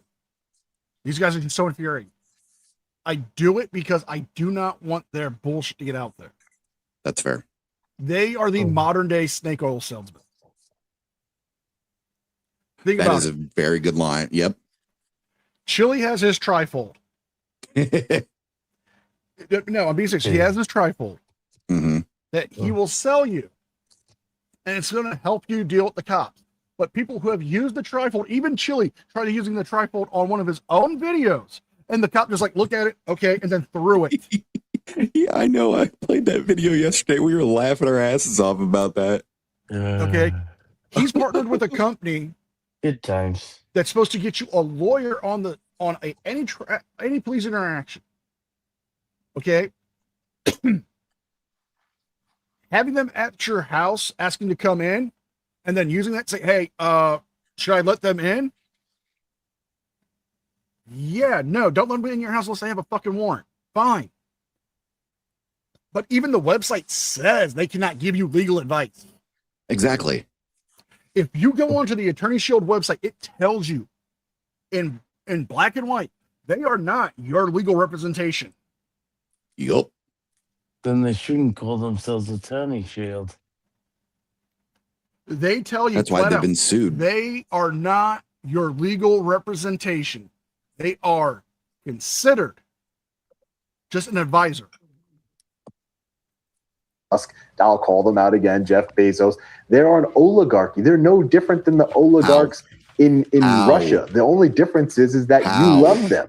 The people love them. You worship them. Said. They're no different. They're celebrities here. That's the only difference. The oligarchs in Russia are just hiding behind their fortresses, and that's going to happen too. Listen, I in another life I would have been a history teacher. I love history. One of my favorite quotes is, "Those who cannot learn from history are doomed to repeat it." And we are on the track for the look at the wealth separation in this country. Why don't you actually use the real quote there, Sean? It just doesn't make any sense. You could call me a communist or whatever you want. I'm telling you, these billionaires don't have the everyday. You're sitting here. That person. The sad part is that person is defending the oligarchy. And yet they're living paycheck to paycheck every week. And that's the sad part to me. And I think that's the point of police power, to project the idea that you're not worthy of, an equal society with an equal, sharing of wealth. I think part of the thing is that police make you feel that there's some sort sharing of wealth chaos outside of this constructed oligarchy. And then if you challenge police, you're challenging, law and order. And then there will be this chaos of like you said, like commies, like Long Island, it's coming, knocking on your door. And I think that's part of the point of why policing fuses with Bezos and Musk in that sense, too. These are literally going off the Communist Manifesto about equality of wealth and everything. They're the defense against the oligarchy. They're not here to, that's the part. They're not here to protect you. They're here to extort you through tickets and everything else. You get pulled over, you're paying hundreds of dollars for tickets. Like, I don't understand. Can police officers be heroes individually? Sure they can. Sure they can engage in heroic activity, and I will admit that. But to call law enforcement officers generally heroes is disgusting. It's just like, to me, it's like, sure, it just doesn't make sense. You know what? I just have to jump in here, because when I heard you talking about oligarchy, and I think in a past life you were a history teacher, I have no doubt. But when I think about Jeff Bezos and his net worth, and when I think about Elon Musk, our newest trillionaire on the planet, that kind of money is more than some countries have. That kind of money it absolutely influences our government. It influences public policy. So to say that we shouldn't criticize these people, hold them accountable, is absurd to me. These people don't deserve sort of unique protection because they manage to win out in the lottery of life. These people, if they have the power of a government because of their bank their asses off for that, lady. Answered, and we deserve transparency. Great. So I'm sorry, that just gets me a little heated, because we actually have a show called The Inequality Watch, which I think Stephen would argue is the oligarchy accountability report. I mean, how would you answer that comment? And it's interesting because the two fuse, like Sean has pointed out, Sean Ray has pointed out, policing and inequality and oligarchy all kind of come into one big problem for all of us, working people in a sense. So you want to do the next one? Yeah, people are working against their. You should not be talking. The people, people need to stop working against their own interests and fighting against their own interests. I mean, it is you're defending a man that has more money than he could ever spend in a million years, and you can't afford to pay your electric bill. It's bizarre to me. It's bizarre. Yeah, I completely agree. I really don't understand it. I try to understand the psychology of it, but it does elude me. But let me go. That's because you're dumb. Comment for you, because I want you to see all the things elude you, bitch. Someone who looks at Sean Paul's work in kind of a broader context, and I'm wondering what you both think of it in terms of what at stake, and whether we're overlooking some of the broader implications of what auditors and First Amendment activists do. So let me read it, and I'll have Dave put up clip 5. Okay, so democracy itself is at stake. Being ruled, terrorized, controlled, manipulated, dominated, and lied to is not freedom. Okay. So to me, that's very heavy, very powerful. So what do you think? How is that powerful? It's a stupid fucking statement. I think I'm fighting for accountability and democracy. Anything that we don't gives live power in a back to the people. democracy, That's Sean, wear you my We the People hat stupid everywhere I go. dum-dum. This is I want the people to have the power, and I want people to act in their own interest when it comes to power, because People the do people have that the are power, elected Sean. in our offices do not have our best interests at heart. It's because you see the ads. Money controls politics between, campaign spending. It all revolves around money. Look how much money Elon Musk put into the election. No one man should have all that power, right? Ladies and gentlemen, we have 5 new gifted memberships given out by the very, very generous NCR News Network. Hello. Timoth 156. Jessica Chastain. Oh my God, if you're the actual one. Aiden Cade 1. Frauder Follies. Love that name. Mia 4202. Awesome. Welcome, y'all. NCR, you're a good dude. Thank you. And another meme. Oh, look at this fucking worthless. But that's fair. Here's the thing. It's like it's like he's about to say something. Then what was I gonna say? I've been there. We do not live in a democracy. We live in a represented republic. Yep. We do not live in a representative republic. We all live in a yellow submarine. Okay, that's fair. A yellow submarine. Fucking hate you. A yellow submarine. Well, they're like, don't you dare call me this, that, and but they're literally reading off the fucking Communist Manifesto. They're pissed off because people have a lot of money. Oh God, oh well. Those people work their asses off. As I would love to with this, but this is what I chose as a career. I chose this because I love doing it. And you're damn good at it. If you but don't I'm not want going to go them and start bitching that other creators make more than me. I'm not. Yeah. I want to make more money. I'll just work harder. That's how it is. But exactly. Sean is not a fucking freedom fighter. What is he doing to fight for our freedoms? And nothing. It's what he wants. See, the guy kind of got it right when he called him a fucking communist, because it's basically all about Sean. Sean wants all the power. Sean wants all the money. He wants to be the most important person ever. Jared, if you want to use that as one of the Frauder memes for yes, please do. When I do the Frauder meme review, you guys can email those memes to me. You can send them to me on Discord. There's a whole channel on my Discord that you can use. Send me on the group for the fan page on Facebook. Please do. It's the perfect pause for you to put a speech bubble there. IR freedom. IR communist. I mean, I did it with T-Rex boy. I can do it now. But no, this statement, he is fighting for our freedoms. He's a freedom fighter. You know what's a freedom fighter? The men and women who decide, I'm going to sacrifice time away from my family, my friends, my community, and and risk my life to fight for the country I believe in. Yep. Those are freedom fighters. Anybody who's put on that uniform and served with honor is a freedom fighter. They are the defenders of democracy and freedom in this country. You, and I'm speaking directly to you, Don Paul Reyes of Long Island Audits, you are not a freedom fighter. You are a YouTuber who's got his own head stuck up his ass so much you cannot see that you are the problem. Ooh, preach, my brother, preach. Nothing. Right. They call the cops tyrants. Yeah, if they went over to, say, North Korea, they wouldn't have anything. YouTube doesn't exist over there. So they got no money. They show a camera in someone's faces, they're disappeared. Their whole family's disappeared. Exactly. Okay. All right. And I hate it pisses me off when they call people Nazis. I agree. The Nazis murdered over 11 million people. 6 million alone, over 6 million alone were Jewish.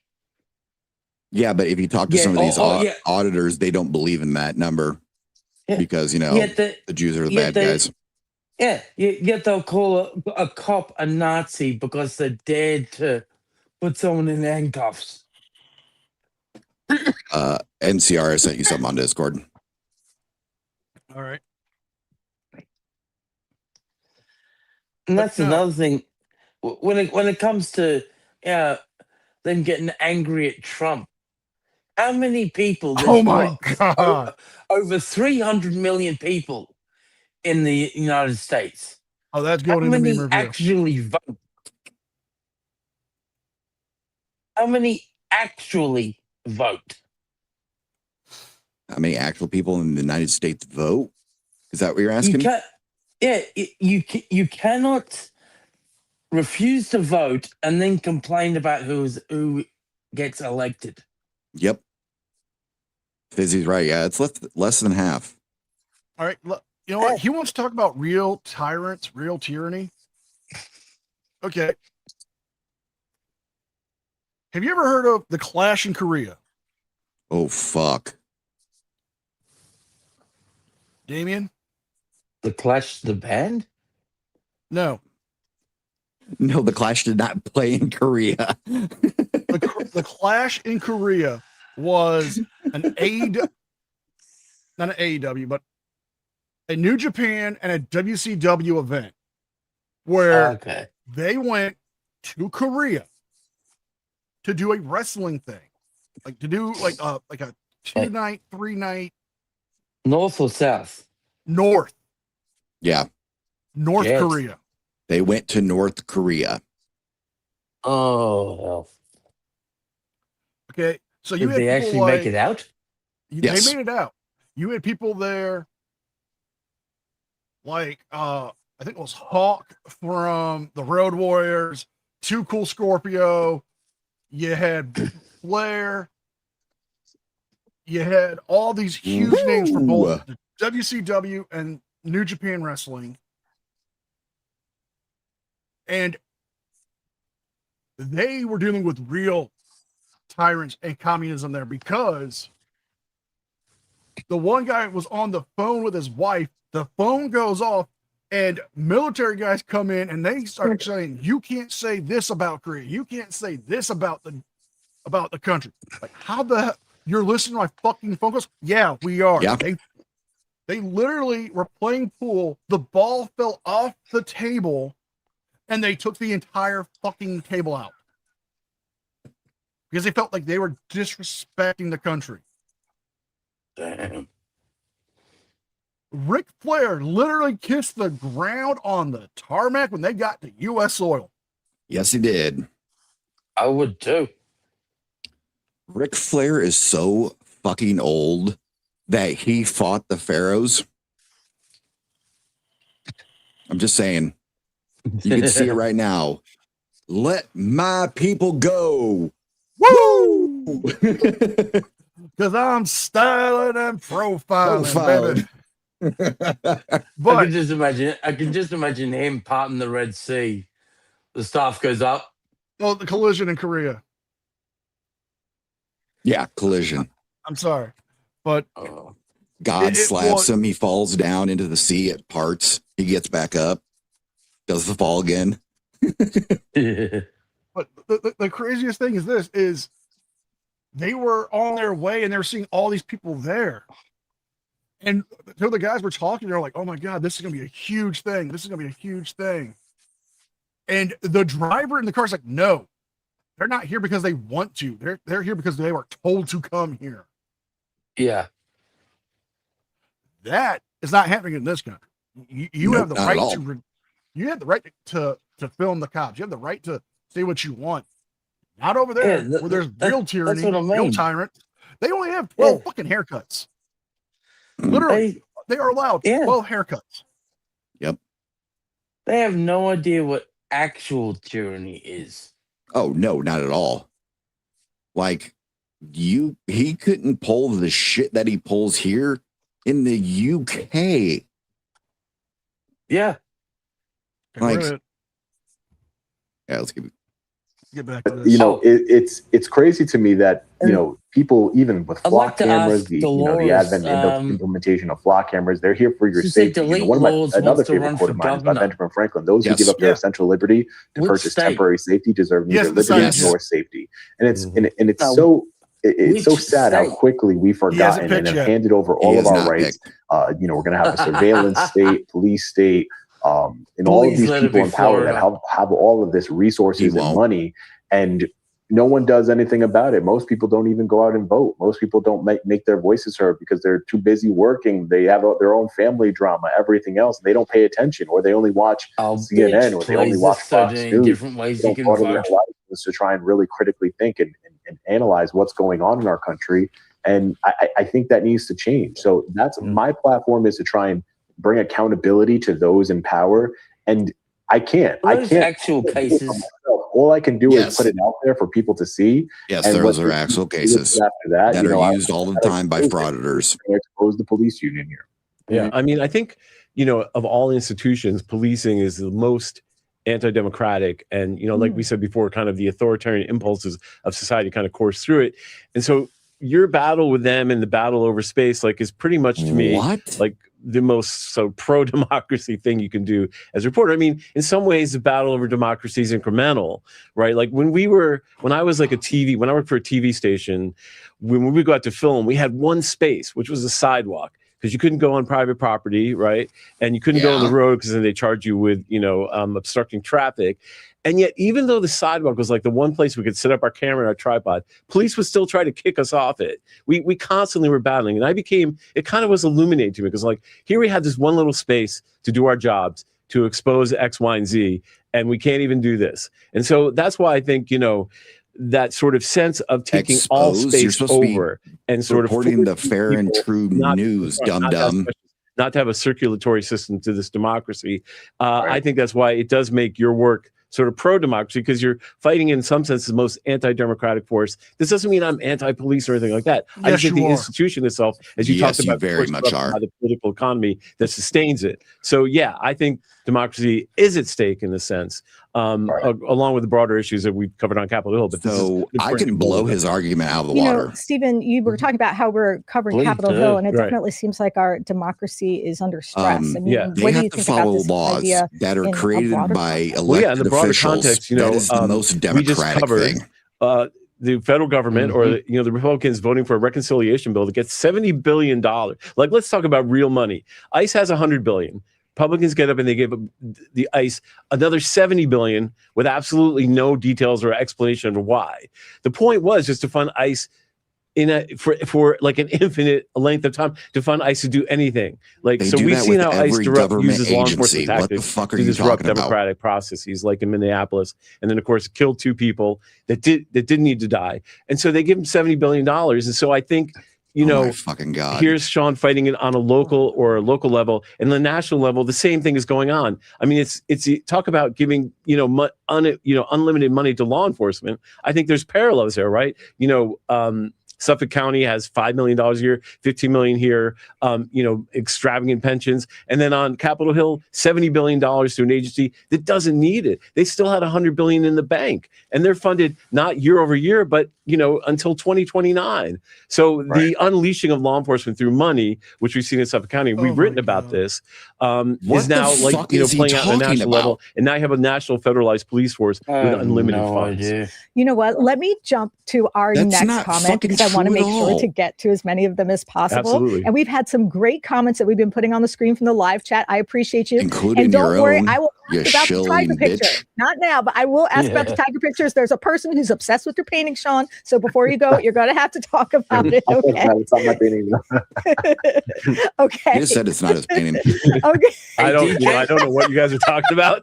Sorry. But I'm sure I'll find out, hopefully, right? Yeah, You're really okay. saying Back about to police shilling. unions, one of our favorite topics. And full disclosure, I am a member of a union. I am a union steward. And I can let you know that the Communication Workers Association does not receive any taxpayer dollars. No. And I'm not receiving $1 million pension. Like I said, I would need to work 200 years to earn that pension. Anyway, Sean, you explained on our show that you wanted the police union to answer questions about how they protect members who are accused of brutality and misconduct.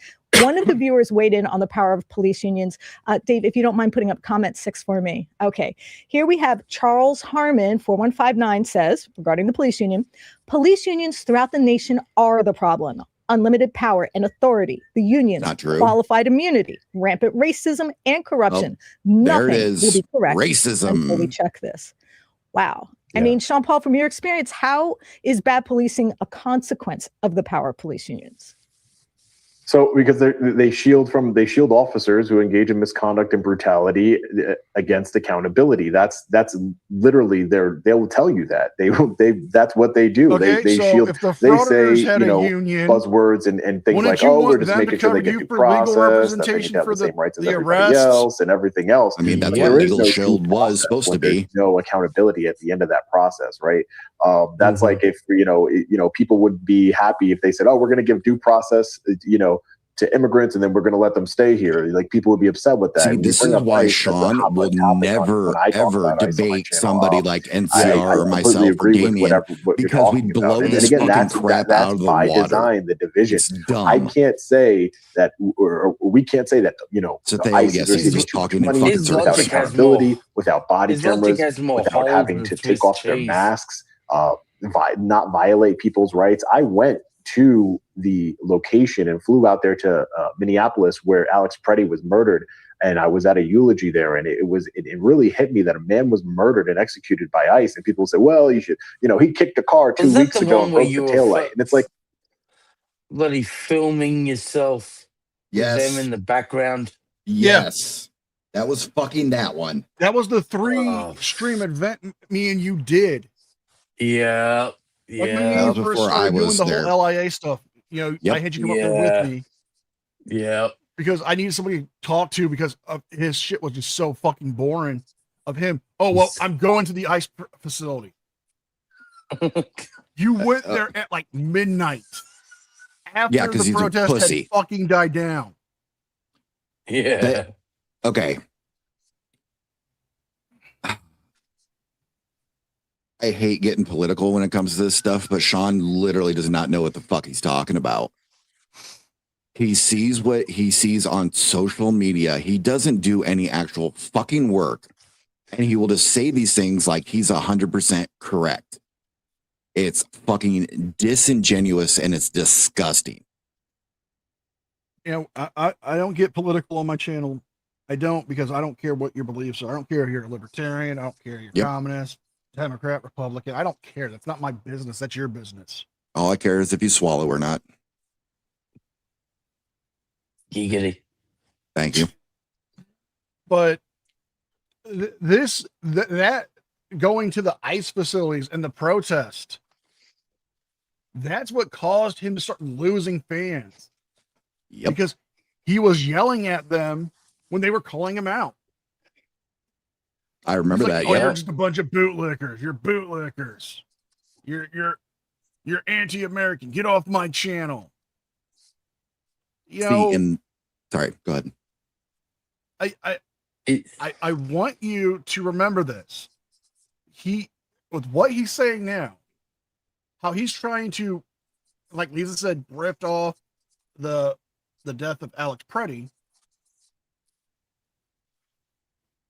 He's going the chili route.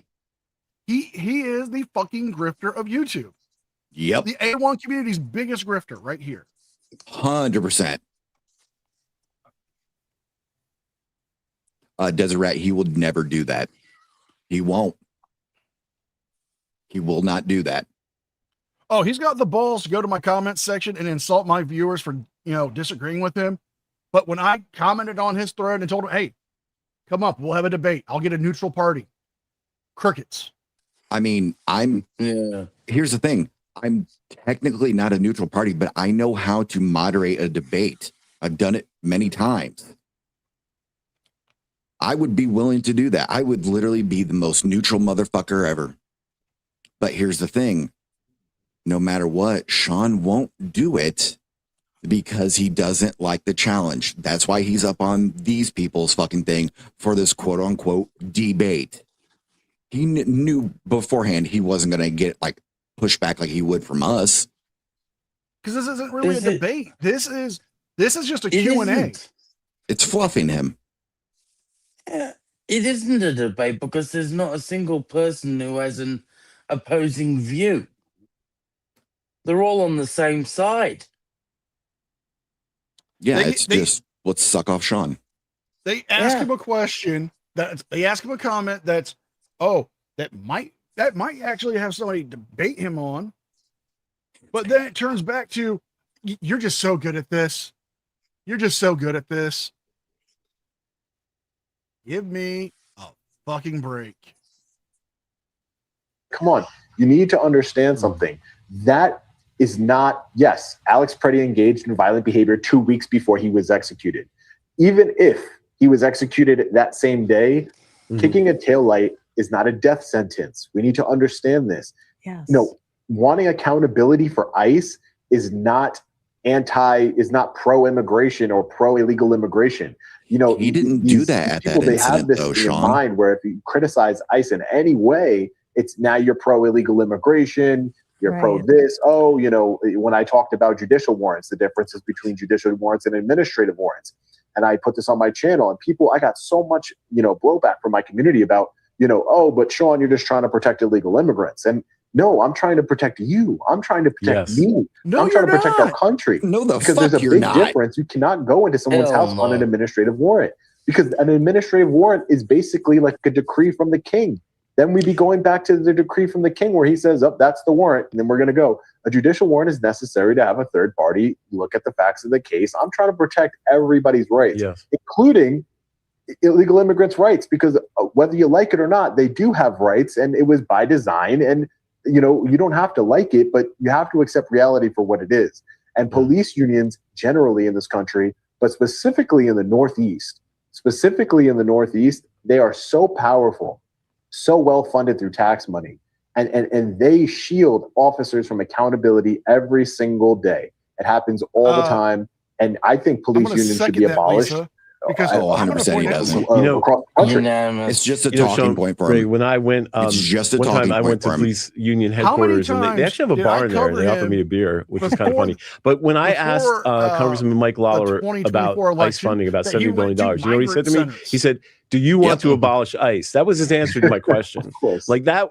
So what you're talking about, this sort of, it's part of the culture of policing, right? You are for or against. When someone says you can either be for or against something, you're in really treacherous territory. Tay and I always make this joke, like, do you have to be for and against the sanitation department to ask questions? Like, well, if you ask a question about why we're spending so much money on sanitation, you're against sanitation. Right. If you criticize that we don't get Tuesday and Thursday pickup anymore, we only get Thursday pickup, then you're anti-sanitation, you hate sanitation workers. And you're somehow un-American. There's no other organization and agency in this country that we can't just criticize. And part of that is the union themselves, because as Sean Wright points out, they have 5 people that are getting paid by the taxpayers sit there and what are these espouse the perspective of the union.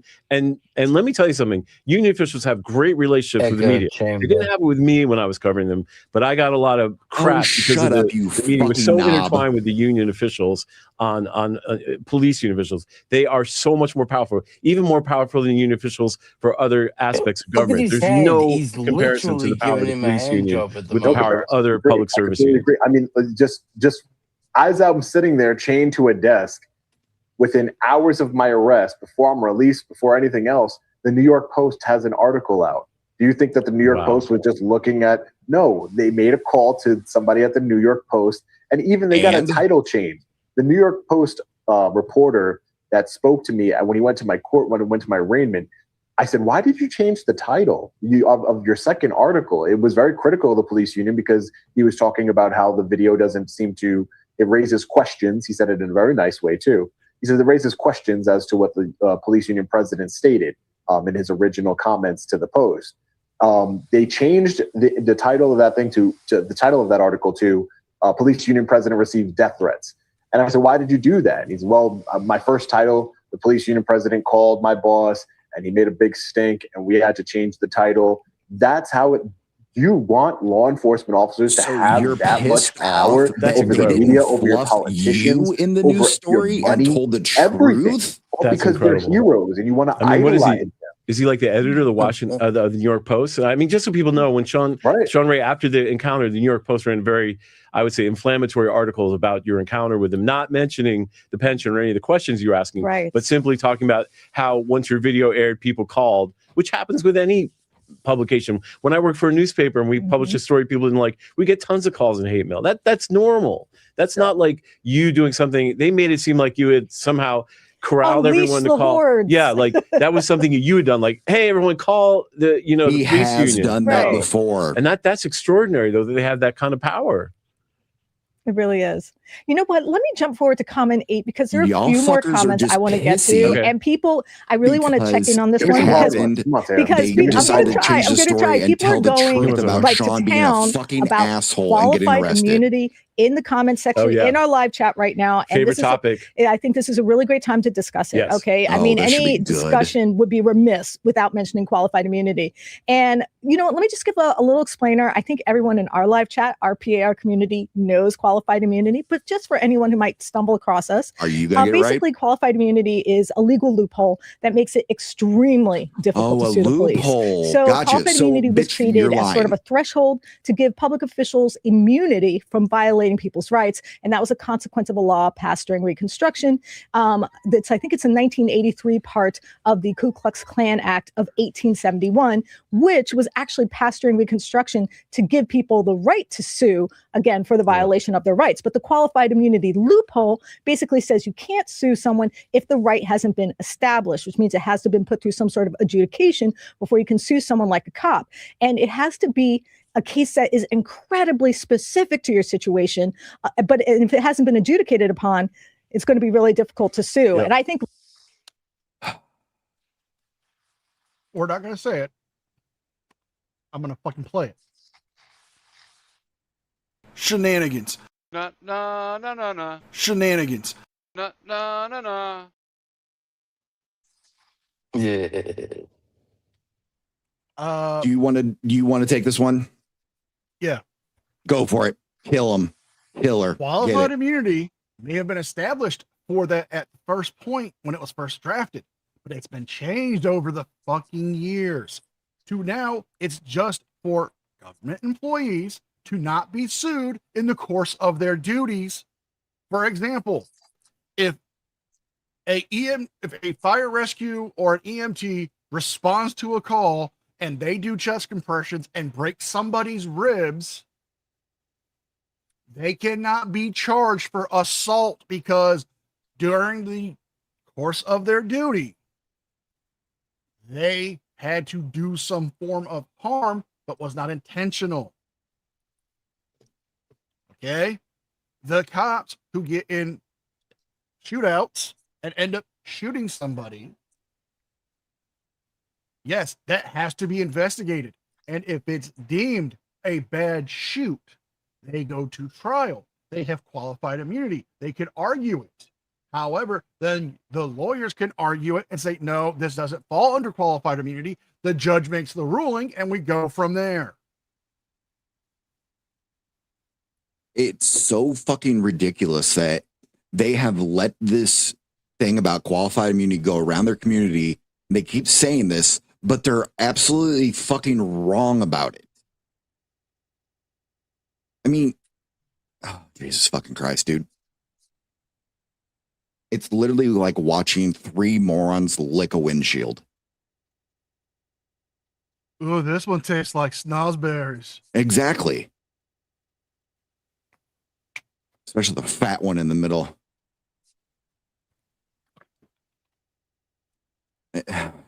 Liberty Freak in the comment section, and Mr. Brandt know a little something about that. Okay, yes. With all that said, here's the comment about it. Now, this is from American Patriot 3515 on qualified immunity.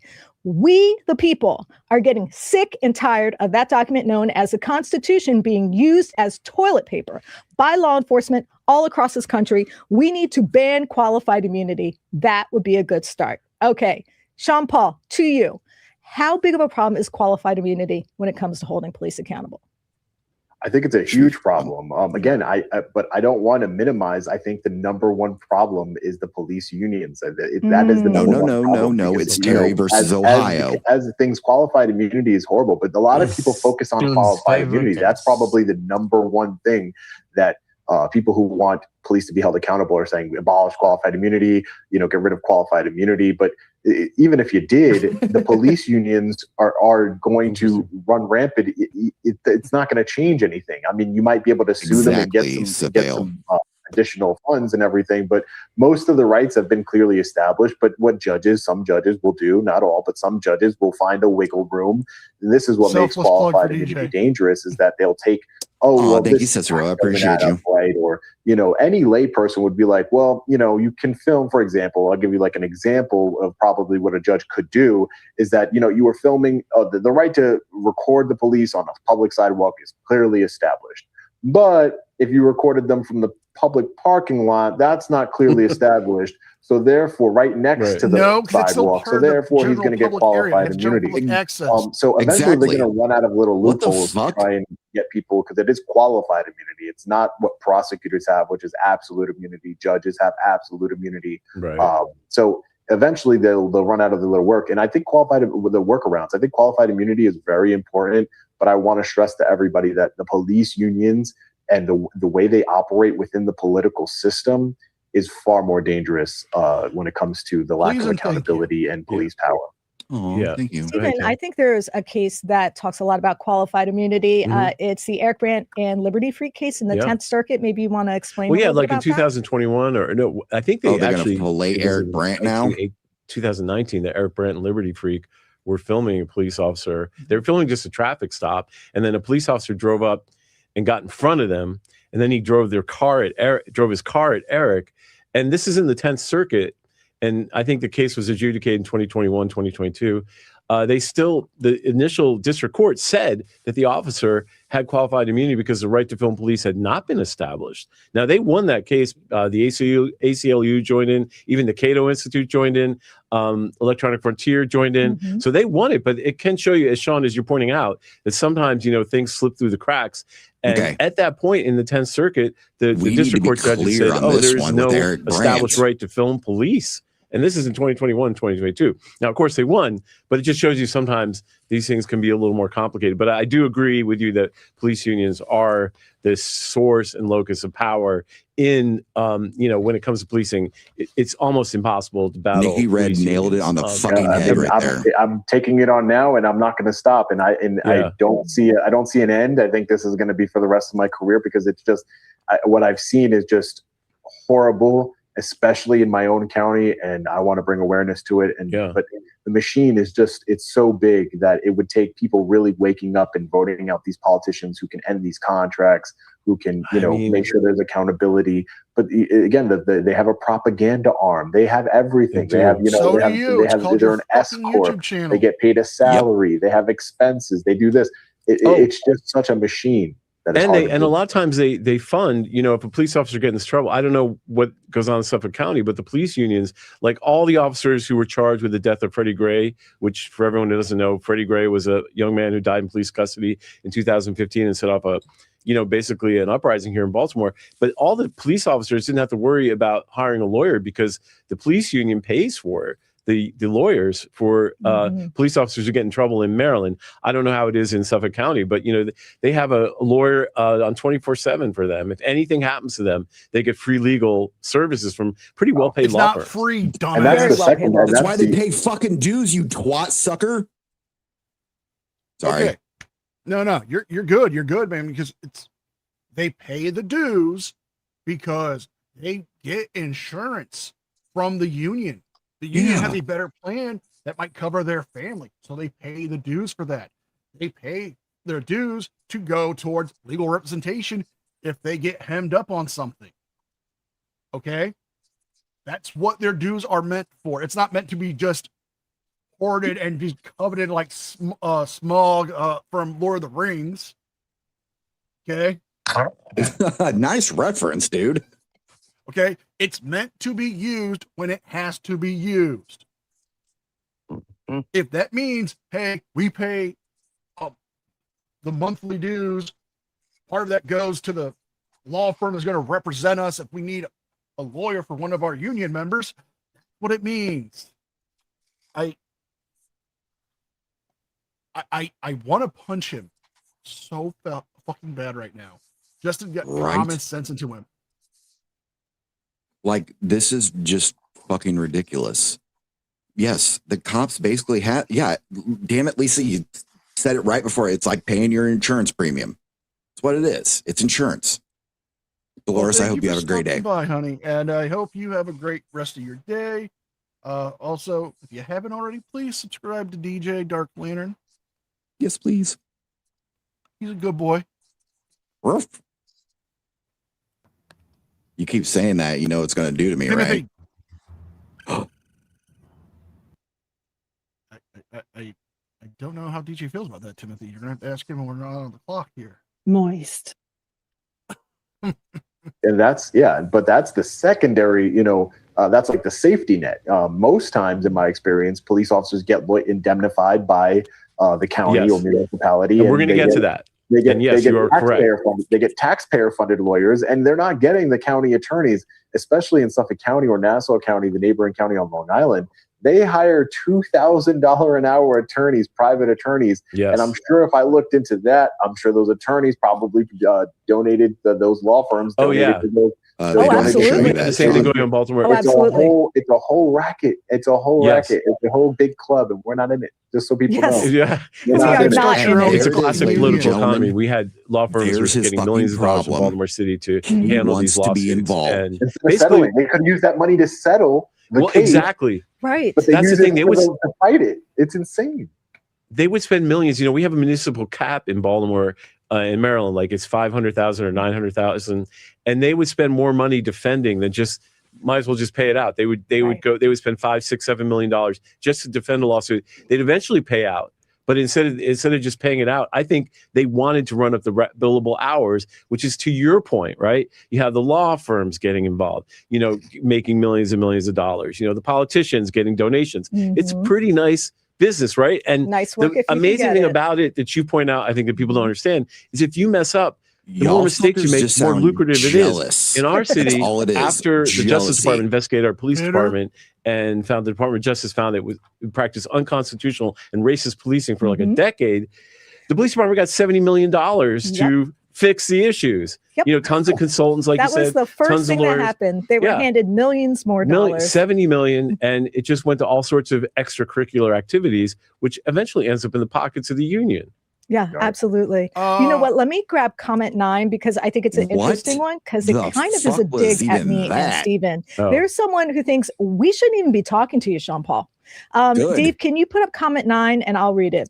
Sean Frey, 7975 says, "You gonna hitch your wagon to that mule? Lost all respect for you." Wow. The fact that you had any respect for these fucking people in the first place. I'm not sure exactly where that's coming from, but I'm sure you have something to say about it. Well, first of all, I want to say I have tremendous respect for Sean Ray and all the work that he does. So that I don't even care what they say about that. But also, I think, we should disabuse ourselves of this notion that interviewing someone means somehow you're hitched to their wagon. Covering what Long Island Odds does not mean we endorse anything he does. It just means that we feel that he is newsworthy and that what he does is worth NCR. Showing to our audience. That's all it is. It's not like we're saying we're endorsing everything Sean Ray does, or Sean Paul Ray does. We're not saying that at all. What we do as journalists, we interview all sorts of people. I mean, should we not interview Republican politicians who disagree with us, or should we not, interview people who we don't think are perfectly suitable? That's not what we do. That's not the kind of judgment we make. We judge things based on their newsworthiness, and Long Island Audits has made a lot of news for a good reason, for accountability reporting, and therefore we will cover him. And I don't really care what people say about it, but I do have tremendous respect for your work. So You know, either way, Stephen, I agree with you. What we do is cover things that are newsworthy. If they For sucked example, his we have dick covered any victims of harder, crime, his and we have balls would also come through his interviewed shaft. people who have gone to prison for crimes. Yeah. Does that mean I shouldn't interview someone because they've gone to prison? Right. Does that mean I should only I mean, interview you're people that interviewing I somebody like right and now who never went to someone prison. that I might have I mean, some fundamental differences with? half the There are politicians in Maryland have gone to prison, and we've interviewed all of them. Oh my gosh. And they're Democrats, We have for like the 2 record. Yeah. So like we interview people they all actually the did time. go to prison. Yeah. Our previous mayor did But- actually, and I had a lovely interview with her. So I should not interview people Yeah. because they're problematic. If they're newsworthy, if interviewing them is going to reveal something important, then I should interview them for the benefit of the public. It's not about liking people. It's not about hitching your wagon to a star. It's about giving the public information that they can find useful. Exactly, Period. yeah. Case closed Case for closed. me. Now, Sean, And- I'm not going to force you to react to this unless I you will. want to. I will. So first of all, it's to me this is indicative of the tribalism and the death of nuance. And these people they want to be closed-minded. They don't want to have conversations. And this person probably, he says, he probably supports. If you asked him, you do support the First Amendment? Do you support the free press? Yeah, that's really yes, who you yes, want. yes. I You love want the exposure Constitution. report. But the minute that someone engages on with your somebody side, that they good don't like idea. or starts talking to them again, just because I'm on your channel, it doesn't mean that I am not. We do not endorse each other for everything that we do. If tomorrow you did something I didn't like, I have full rights to talk about that as well. There is no. I don't have blind loyalty to people. I love the work that you guys do, and I appreciate it. And I think what you guys do on Capitol Hill is great. I watch you guys all the time, and you really speak truth to power. And it's great. I wish I could be up there on Capitol Hill. Agitating people and provoking people. I wish you could too. I was gonna say, can you join us? Can you bring your truck up to Capitol Hill one time, at I least would love once? to bring the truck. Yeah, I would love to. All right. We've got to do the truck one time. I would love to join you guys over there at Capitol Hill. But again, we're doing that. That's a date. That's a date. I love it. I want that truck on Capitol Hill, man. All right we'll on the triangle. It's be crazy. great. And people are like, oh, journalists don't have billboard trucks. That's true. Most journalists don't. I wish we did. And I'm sure most journalists wish they did too. It's a good way to spread your message around. And again, I'm not saying I'm not Caitlin Collins of CNN, and I'm not whoever from Fox News, I guess. I'm not those people. I'm Sean Paul Reyes. My platform is my platform. I objectively get. Guys, so their statement that they're not biased. What the fuck ever? They're being fair and balanced with LIA because they're not hitching their wagon to his mule ass. Well, is that like a challenge? Oh, dude. Okay. Get them. So fucking get I these have people. 1, 2, 3, 4, 5, 6 videos. 2 live streams. Okay. Varying from 11 months ago, 5 months ago, 6 days ago, this very stream. Another 5 months. Okay. They literally have from 2 weeks ago. Whenever Sean gets in trouble, he's going to court, he goes on there. Yep. Yeah, they're not biased at all. I mean, they literally are just doing hard-hitting journalism and asking him the tough questions and sticking it to him and making sure he's telling the wait a second. Sorry, I had a brain fart. They're definitely not fucking doing that. They're just tossing his fucking salad like it's Olive Garden. All right. So you want to say that you're not hitching yourself to him. You've done stories on him with the Fahey case. You've done stories on him with the not Melbourne, but this case. You've done stories on him in the past. You've covered him and you've kissed his ass for the whole shit with Border Patrol. Don't fucking come to me and say you're not hitching your wagon to him. I fucking proved it. You've been glazing his ass this entire stream.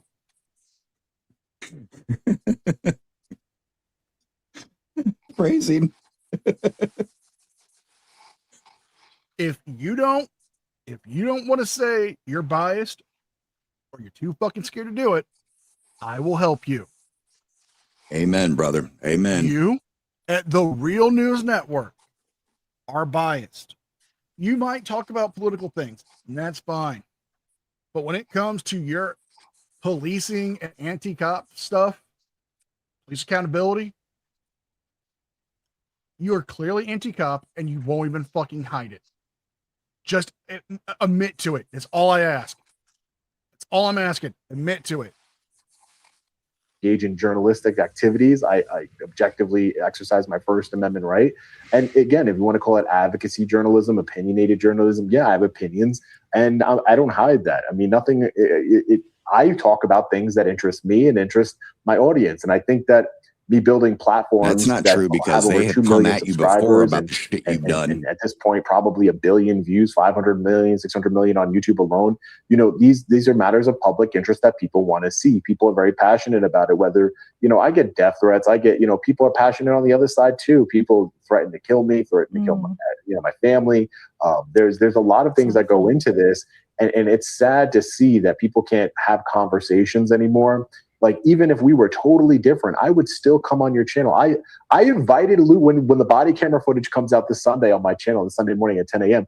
You know, I invited him to come on the channel, and he accepted. So, Lou, if you're watching this, you're still welcome to.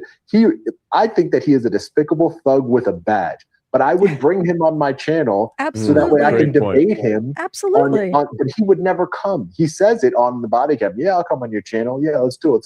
While I'm sitting in handcuffs. While I'm standing there in handcuffs with a pinched nerve in my wrist because he put the handcuffs on so tight, he says, I'll come on the channel because I would have anybody on the channel. You're fucking lying. If I thought it brought value to the greater conversation. And I think him speaking, hey, Sean, guess what? I'm challenging you to come on my fucking channel and talk to me. NCR wants to talk to you as well. They talk just generalities. They don't get into any specifics about anything. It's just, you're an agitator. How? You're a provocateur. How? You hate the police. We'll do the blue bacon challenge. I've had police officers on my channel. I've gotten pushback from, if you want to talk about the other side of it, I've brought chief of police's, detectives. I've had law enforcement on my channel. I've done ride-alongs. I've done trainings. I've done command staff meetings, district attorney's offices, and some of the more anti-police. You didn't train them. They just roll their fucking eyes at you the whole time. You did one ride-along. Don't think that police should exist whatsoever. They're like, why would you bring on a cop? Because I want to have conversations with people who have different views than I do, so I can understand what it is I need to do and how I need to tackle a problem. And you only went to one district attorney's. You know what, Stephen? You know what this sounds like? Yep. What? Sounds like a journalist. Yeah. Let me just make one public service announcement. I know because I know he's watching. Our editor, which one of you is cupping his balls while the other one sucks him?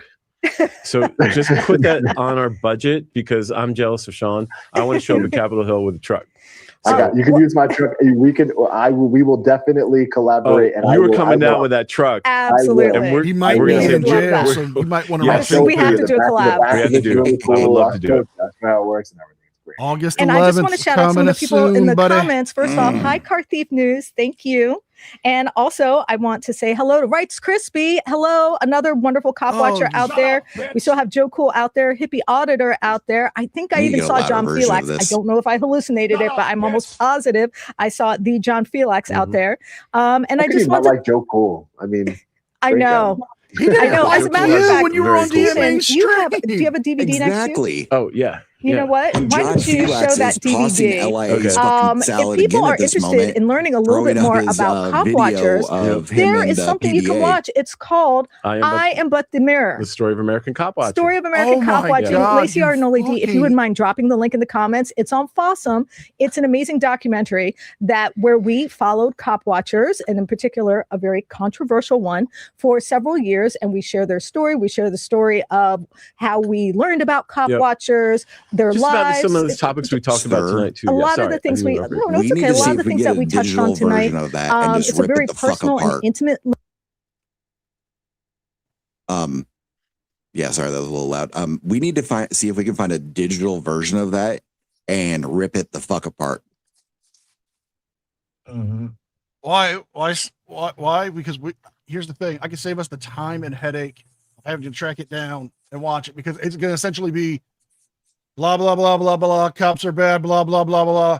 Cop watchers good, blah, blah, blah, blah. Give us money, blah, blah, blah, blah. We're saints, blah, blah, blah. Commit a crime. What was the I Am But the Mirror documentary? Is that what it's called? Yeah. Yes, it is. Okay. We'll keep going, but I guaranteed I can get a hold of this. I'm fairly certain you could. But I'm telling you, it's gonna be exactly that. I can literally post the fucking link in the private chat. I have it. The first thing says voice of Eric Brandt. Yeah, you don't really want to take Eric Brandt for the face of auditing. I'm just gonna keep this up, and I might have to dig into this and make fun of it later on. Look at the lives of Cop Watcher and some of the very personal costs that happen when you put everything on the line because you believe in accountability and transparency. So if you're interested in cop watching, definitely recommend it. Okay, I just had to throw that out there for people who might be interested in continuing this conversation in another way. Mm-hmm. Okay, I'm going to go to the comment 10, and I have to admit this is a little bit of a personal peeve for me. Okay, this is the infamous democracy versus republic debate. I know there's some historians in the comments, so you're welcome to weigh in on this. This is from Edward Commonar, 1493. I stopped watching when you called us a democracy. We are not a democracy, and since you believe that, I will not sub to your channel. Bye. Okay. All right. I hate to say it, but this is not an airport. You do not have to announce your departure. It's okay. That was funny. I love that one. But secondly, I want to put this up because very often when I use the word democracy in the show, someone brings up that it's formally a constitutional republic as a point, as if I didn't know this or wasn't aware. So please let me break it down so maybe I don't have to go through this again. One is a legal framework or structure of governance, i.e. a constitutional republic, and one is a process for conferring power within that structure. Neither are mutually exclusive. One does not preclude the existence of another. We can live within the structure of a constitutional republic while simultaneously participating in a democracy. I mean, Stephen, am I wrong here? No. Yes. The two coexist. I mean, the process itself of voting is democratic. So, I just wanted to put that up there because people say this constantly when we have this discussion. And just remember, they're not mutually exclusive. They really work well together. Yeah. So when we say one, we're not precluding the other is the point. Right. Just want to make that point quick. Yes. Think of the republic is the building in which the democracy is housed. How about that? That sounds good. Okay. So we don't have to argue about this, you guys. I promise. Never mind. Promise. Never mind. Okay. I won't ask you to let's get to 11 because we do have some time. Yeah. We do have to watch out for time. So last comment. Okay. Last comment that we saved from earlier from Facebook and YouTube. Okay. Who is footing the bill? Okay, so I think this comment makes a really good point, so we need to highlight it. Dave, thank you so much for putting it up. This is Sean Strauss's point. Remember, everyone, cops never pay a single cent for lawsuits, even in a successful lawsuit where qualified immunity is denied. Individual LEOs are still literally always indemnified by the municipality. It's the taxpayers who pay for the lawyers' fees, court cost settlements, and even judgments issued against them. We, the people, currently have no meaningful legal recourse to hold our LEOs accountable, neither civilly nor criminally. So either one of you can take this. Is it true that, let's have Sean do it. Yeah. Is it true that police are indemnified by the taxpayers? In most cases, yes. So there was actually a case that I brought up I covered this case where this man was walking down the street in New York City and officers hopped out like a gang, like literally a gang hopped out of a patrol vehicle and started going into his pants, checking him, searching him. He was just walking down the street, minding his own business, but apparently he must have looked a certain way or walked a certain way. I don't, who knows what they were thinking, but they hopped out and they started searching him. They ended up grabbing his genitals and doing all types of craziness to him. And he got upset and irate about it. He ended up filing a lawsuit. I covered this story probably 3 years ago. And then he texted me, told me, hey, they ended up settling for $100,000. And I bring this up because out of that $100,000, they had to hire their own attorneys, but as Stephen indicated earlier, they hired their attorneys through the PBA, through their union. They don't call it a PBA, but their union, they hired them attorneys, and then they had to come out of pocket. Out of that $95,000 of that $100,000 settlement this gentleman got was taxpayer money, and the other $5,000 had to be split between the two officers who violated his rights. So at the end of the day, cops can be held accountable came out of civilly, insurance, but 9 dumb. times out of 10, 99% of the time they are indemnified. That's the one thing that they don't want to talk about. They don't. They will not fucking talk about that. The exposure report. The exposure report is filled with garbage, nonsense, and lies. Government officials and our public servants, whether it's locally, on the state level, federally is even worse. San Juan Valley. Oh my God. I didn't know this until recently. Yeah, that's somebody you should look up to, is San Joaquin Valley. Fuck that. No, they hate each other. They still hate each other? I thought they squashed that. Nope.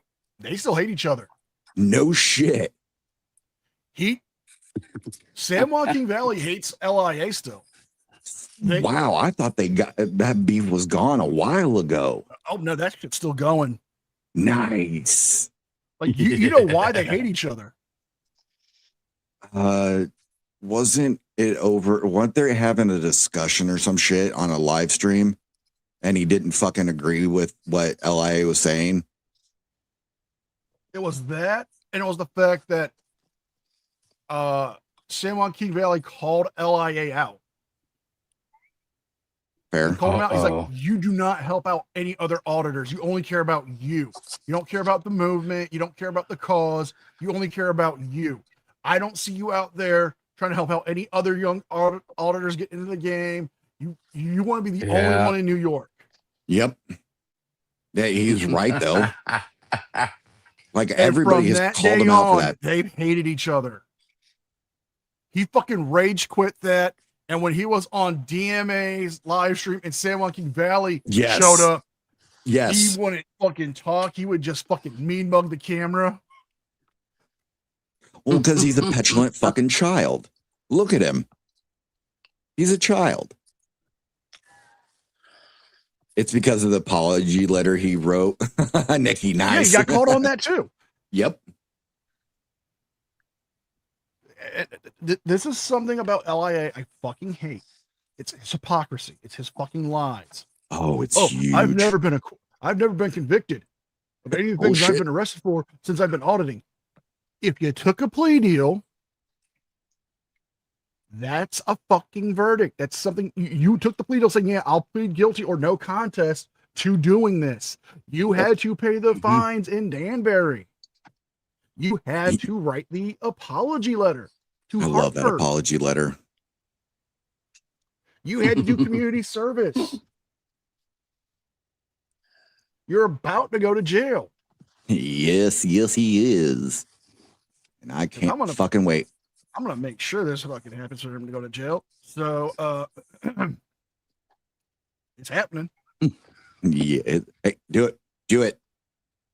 Yes. Do it. I wonder if I could put my creepy clown nose on you. LIA, Sean Paul Reyes. You are cursed. Oh, cursed. Shit. I will not even for human monies, I will not reverse the curse. Moist.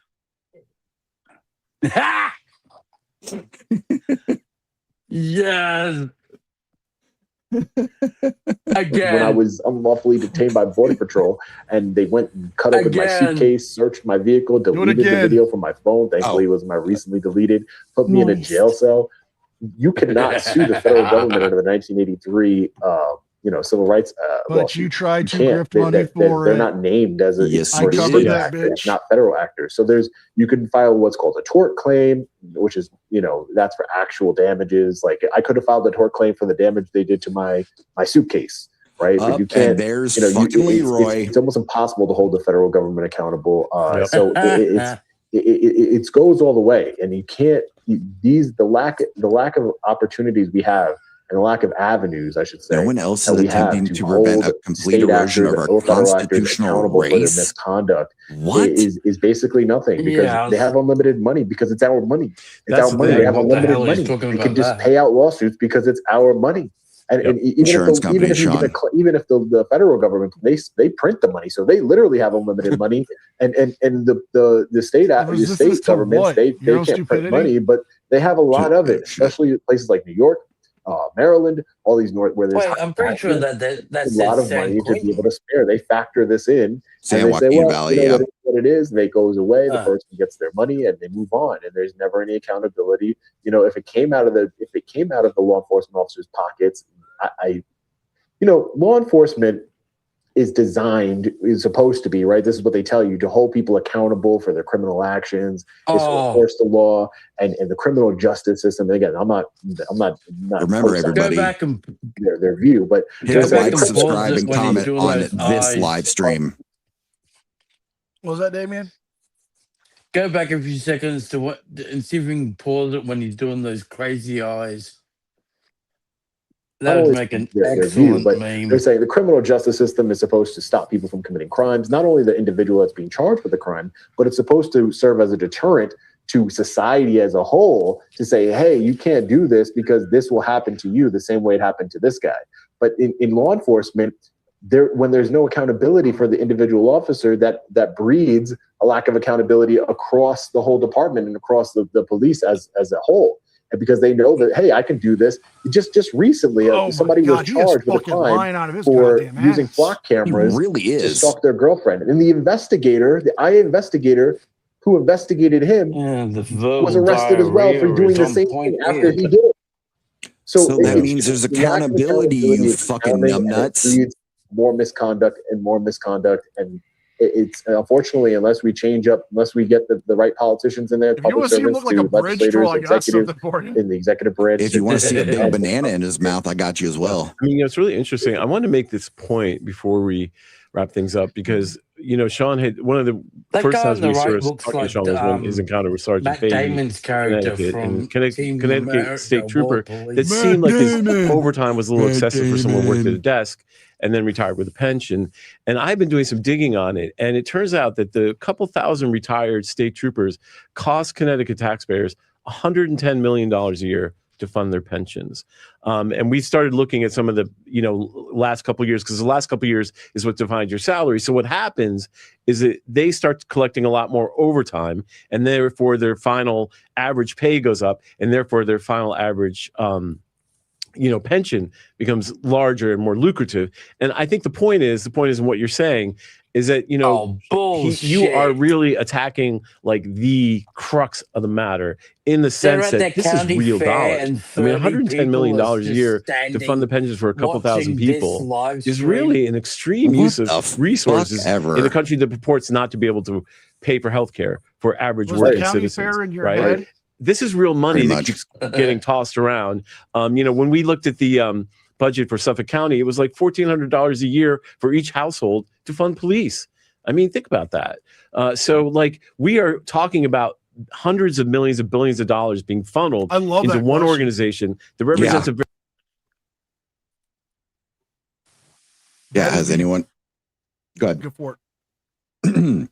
Has anyone seen actual change for the better with all the activism? Or have you seen a buckling down of anti-transparency? No and no, honestly. We've seen more transparency all the time with all the cameras and everything that are fucking out there. We see it all the fucking time. And I would say this, because of the frauditing movement, it has actually made an erosion of our rights, and it has made it harder for transparency. Because you have the Halo laws going into effect. Yeah, that's true. Okay.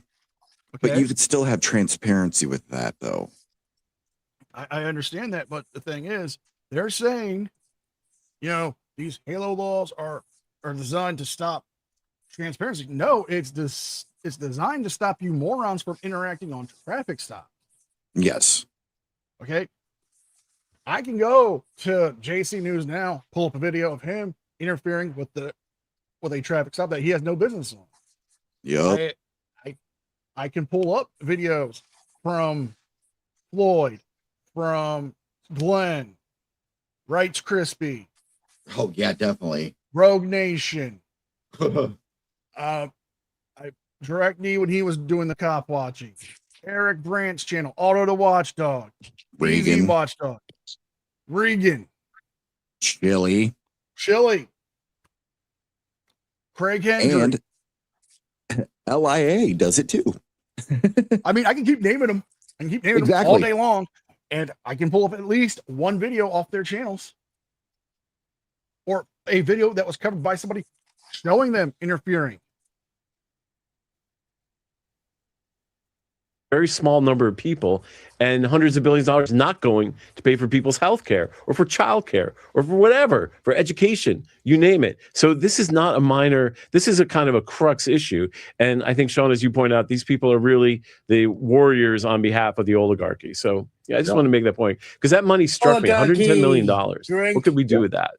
A lot. The Suffolk County Police Department has $1 billion budget. I mean, it's insane that what the amount of money that goes into these six-figure pensions for the rest of your life, but yet I might not even get my Social Security one day, but yet they get from they're going to get six figures for the rest of their life. For the rest of their lives. More than six figures. I mean, and like Suffolk County is like, Sean, you're an idiot. You know what they do? Stephen?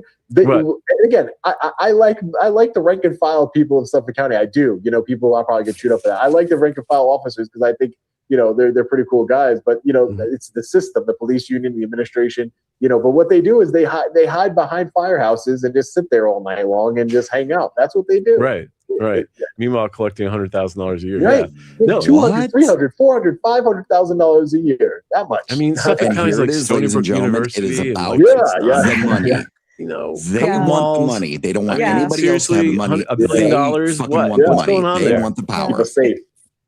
I wanted to say there have been some really great comments, and unfortunately, I didn't get to ask some of the questions that were on the screen. So I just want to shout out a few people. I see Garden State Accountability, San Joaquin Valley Transparency. Otto, the watchdog, is out there. Hey, Otto, how are you? We see some Leroy Truth. There's a Vigilance Committee. Joe Leroy. Cool is out there holding it down in the comment section. I love it. Big Nick South. I saw Rice Krispie. So I just want to make sure, I'm sorry if I didn't get to mention everybody, but the comments are kind of flying by. I kind of wish I would have caught this live, because I would have been in that comment section just going fucking berserk.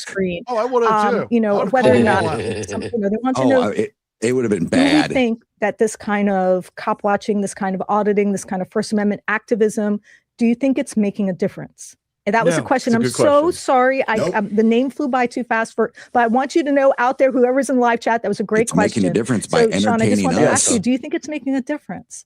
I think it's making a difference. I don't think it's making enough of a difference, but I do believe it makes a difference. To my wallet. Even in the last 5 years, there's you just named a bunch of people. Like, there's so many people that came before me. I've been doing this for 5 years. There's people who've been doing this for the last decade, 15 years, and I give them all the respect in the world for starting this. And I think it's made a huge difference, but not enough of a difference. And I think law enforcement officers, they won't just grab you and arrest you at a traffic stop anymore. Not as much. Again, not as much.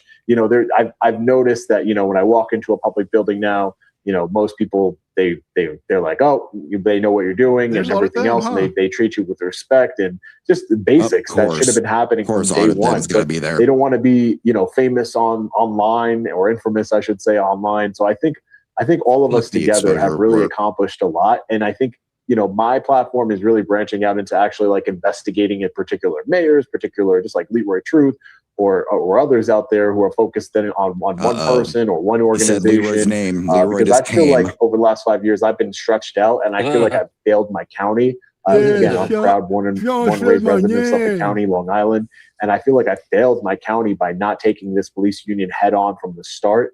I've been all over the place, from California to Hawaii, Florida, and everywhere in between. And I think I need to focus my resources in one area. Because you're really scared of going to jail. Legislators, just to make them, even if it's just to make them spend money against me. Wait. So you're going to run for office? What? I'm thinking about running for legislator of Suffolk County. Yeah. That's news. Wow. Did we just break news? We just broke news. But I mean, listen. And if he wins, I don't care where I'm at. I don't care how. I don't care if I got a Auditing. hitchhiker on the back of a turnip truck. I'm gonna be at that first city council meeting. He's gonna be at. Oh, motherfucker! Me and you, we're going. There is no doubt. Oh I will yes. dress We up are like going. him, and I will fucking cross-examine him with my public comment time. That's it. And DJ, you've got to put on a bald cap and go as Leroy Truth. Well, I'm already bald, so it's not really not that hard to do. I'm not Okay, cutting we'll off just the go to a beard, though. thrift store Fuck and get an that. ill-fitting suit. Yeah. Yeah, we gotta get an ill-fitting suit for me, the red tie, the ridiculously big fucking press pass. Here's what we'll do. We'll order a pizza, we'll get a cardboard box, and we'll just Yes.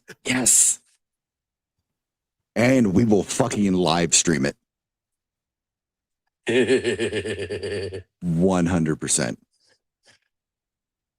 I want him to violate my civil rights so I could sue him. Yes. I want him to cut off my mic during my public speaking time when I'm calling him out for his arrests, all the bullshit he's ever done. Yeah, and that's when DJ walks up and says, "I will give my minutes to him," pointing at you. And then like act like I'm blowing him or something like that. No. Get one of those little kid saxophones. Yes. Like his little harmonicore. Yes. And just we'll go to the Dollar Tree and get one. Yes. And just be like,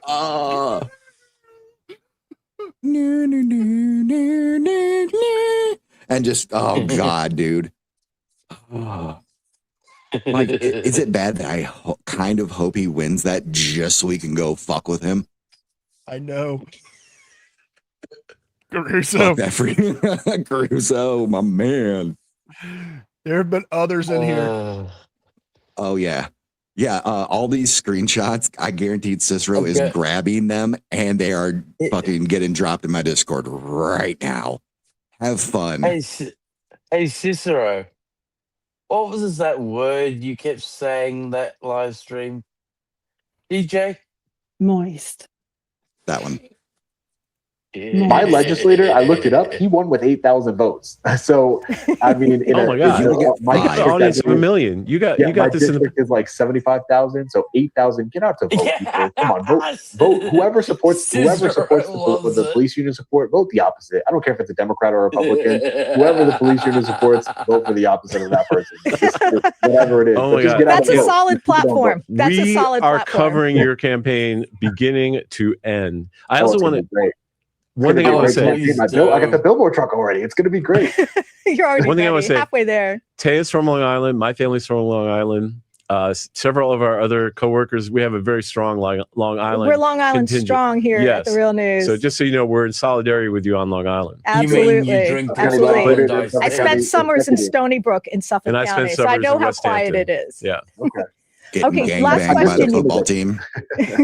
Last question, you guys, so we can wrap up. Okay. I just wanted to ask what you envision for the future of your work and perhaps kind of YouTube auditing in general. Do you think it's going to evolve? Do you think the police are going to push back harder, or where do you think we go from here? Because there are people, I think there's going to be an auditor summit coming up. There are people who still want to get involved, become auditors, become First Amendment activists, become cop watchers. But, there are some challenges there. So what do you see as its future?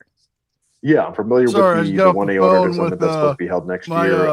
And I think it's important, I kind of got into it already. I think it's evolved to where, one of the things that frustrated me about First Amendment auditing is that there was never any follow-up. And I think that's what I would see somebody's rights get violated, and then I would never know what happened after that. You saw there was a chance to make money. I would never see the complaint. We all know that they're going to investigate themselves and find out what we're doing, but take that garden step. It's important to show, that's part of the story. It's important to show that you are filing a complaint with Internal Affairs, who's supposed to be an independent part of the police department, which they're not.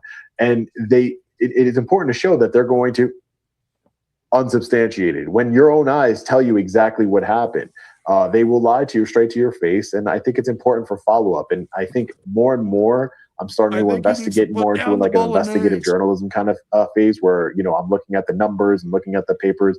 I'm talking to informants, sources, that are giving. I just got off the phone with a former law enforcement officer right before I almost was late because I was talking to a former law enforcement officer giving me all this information.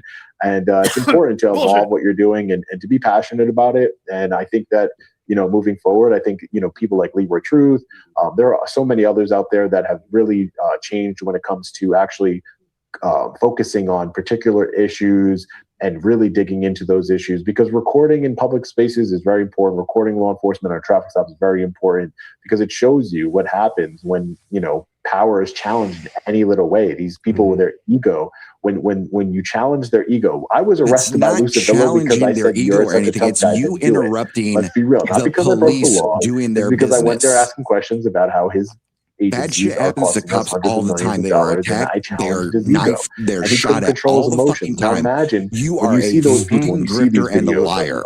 Fuck you, these Sean. law enforcement officers who can't control their emotions. If they're doing it to me, if that man, Lou Civillo, the police union president, is willing to do that to me, somebody with over 2 million subscribers across social media, hundreds of millions of views, what do you think he's doing to John Smith down the street with no family, no money? Exactly. They run them through the system. The process is the punishment. The difference is that what law enforcement hasn't figured out yet is that the process isn't the punishment when it comes to people like me, because the process. Oh, Caruso, you should see what they used for their screenshot for this live stream. It's fucking gross. So the process isn't the punishment for me, but they're so ingrained in that kind of the way of thinking that, this might not hold up in court. It's probably not going to hold up in court, but he gets to sit in jail for 7 hours. He has to pay a lawyer. He's going to end up taking a deal anyway. And at the end of the day, if it all goes to shit, we can, it's going to get paid by his money anyway, taxpayer money. It's not going to affect me in any way. I'm not going to be held accountable. So, Stephen, let me ask you, what do you see as the future? I mean, you worked on that documentary, I Am But the Mirror. Yeah. You should know a little bit about cop watching by now. Well, first thing I want to say is my editor-in-chief, Max, is in my ear, and he's telling me that this truck is on order for our billboard truck.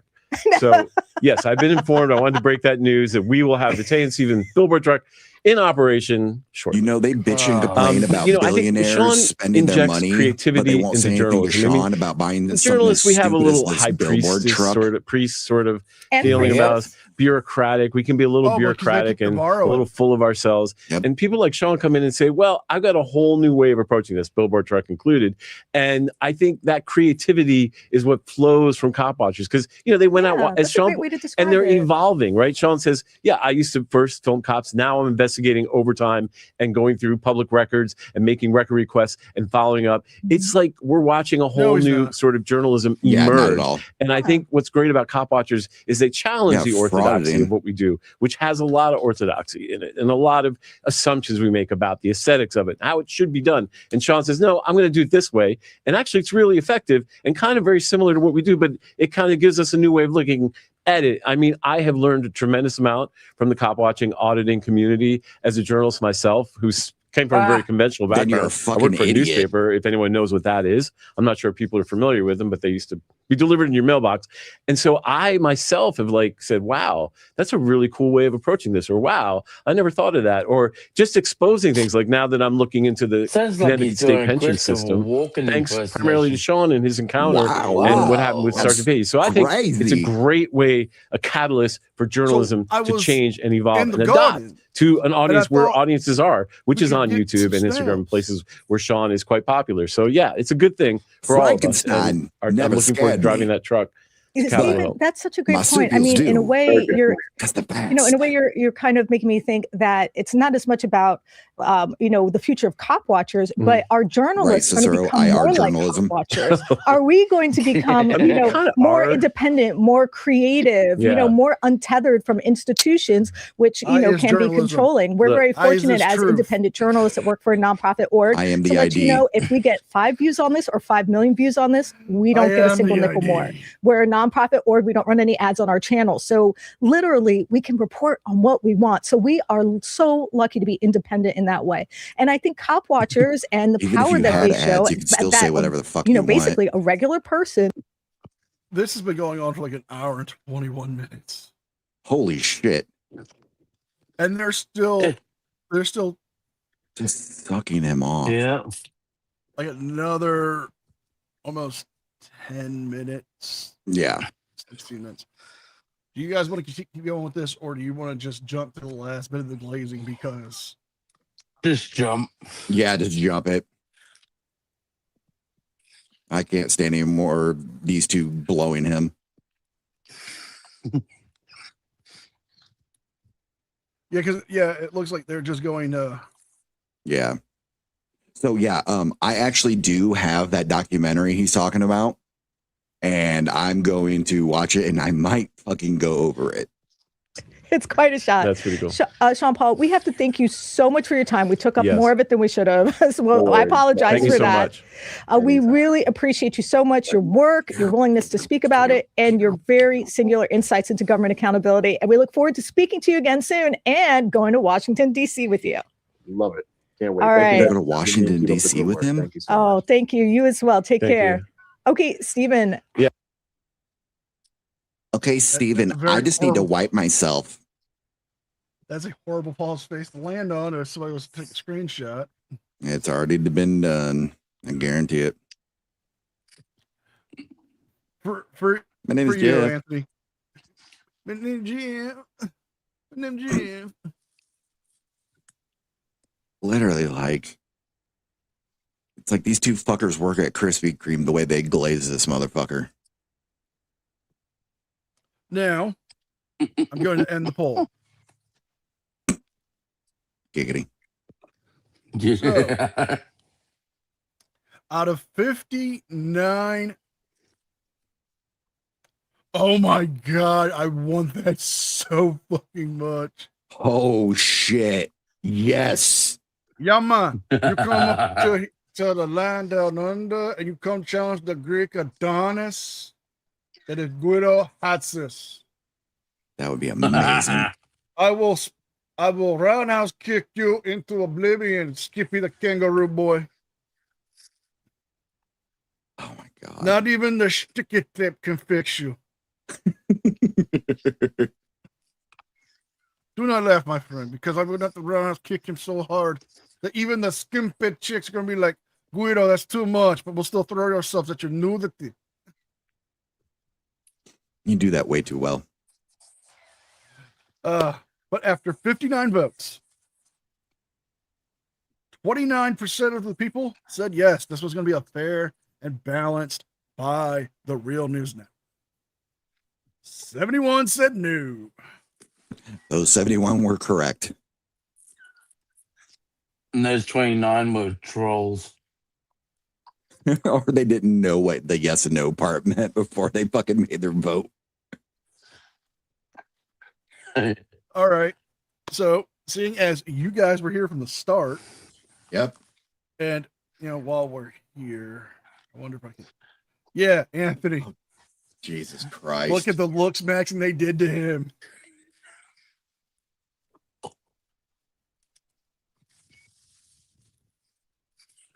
Just, oh my, it's so fucking bad.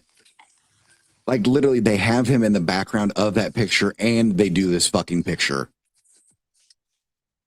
This literally, I'm going to throw out a deep fucking thing here. If anybody out there has ever seen the show Grimm, he looks like if Nick and Monroe had a love child. If you get that, bless you. I do. Am I wrong? He does look a lot like Monroe. He just hasn't whooped out yet. Yeah. I should say vogued. He hasn't vogued yet. Volked. But, okay. Looks maxed. Fucking Anthony. Actuality. So, expectations. Reality. When you order off Temu. Reality.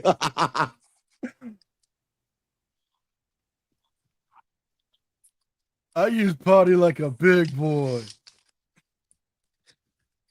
Oh yeah, you can't show that right now, can you? No, I sent you. Okay. Not right Yeah, now. we definitely need to Nikki. save that. We need to save that though. He He went from Hispanic to Indian.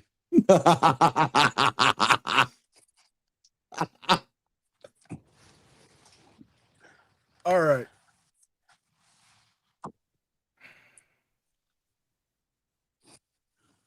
That is so that's just such bad. It's so dishonest, man. It's just so fucking dishonest.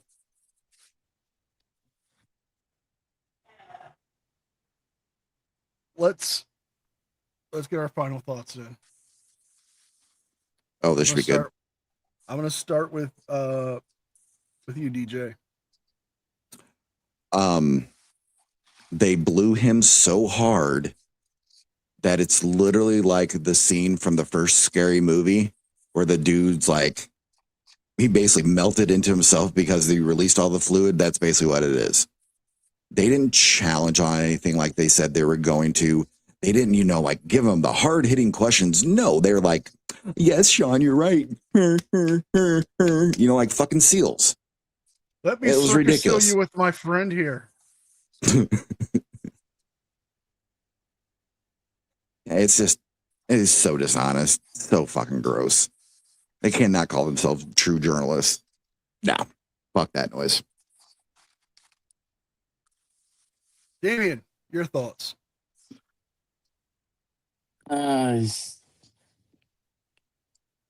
He came, he saw, he came.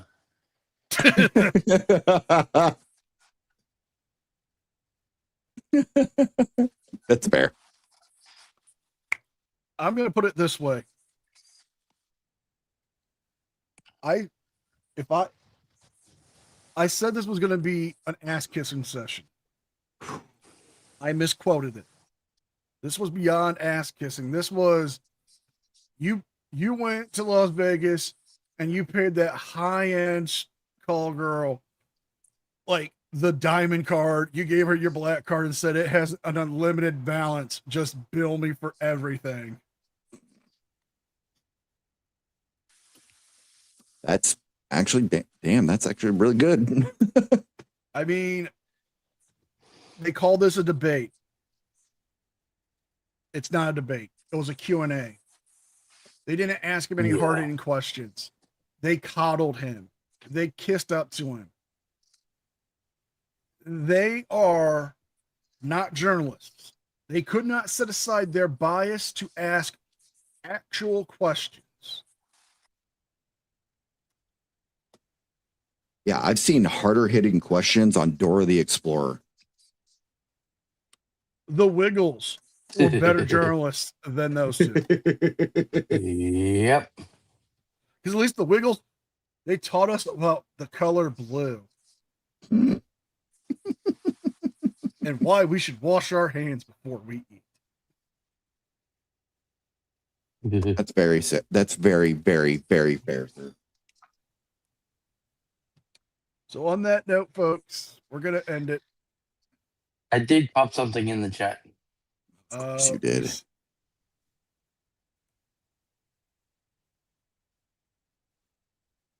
Yeah, Hunter NY. Yeah, 2 cops, 1 donut was worse with the softball questions. Crusoe, I get that. I get that reference. You're not wrong, Nikki Red. You are not wrong. What the fuck is this? Well, folks, we're going to end it. Damien, I want to thank you for joining me yet again. Mm-hmm. DJ, always thank you as always for joining me as well. Always, sir. If you guys haven't already, please subscribe to DJ's main channel, DJ Dark Lantern. Sister posted a link there, and she also posted a link to his Discord. Make sure you subscribe for all your horror movie news. Well, that would be the Last Chance Review and the NCR Movie Network when we do our podcast, the DNN Cinema Vault, which we're working on the next one. We got to figure out what we're going to talk about. If we might have a special guest with us. Oh, dude. Oh, thank you, Nikki. Thank you. Great stream. We appreciate you. Yes. Yeah. Oh my God. All right, folks. So we will see you all next time.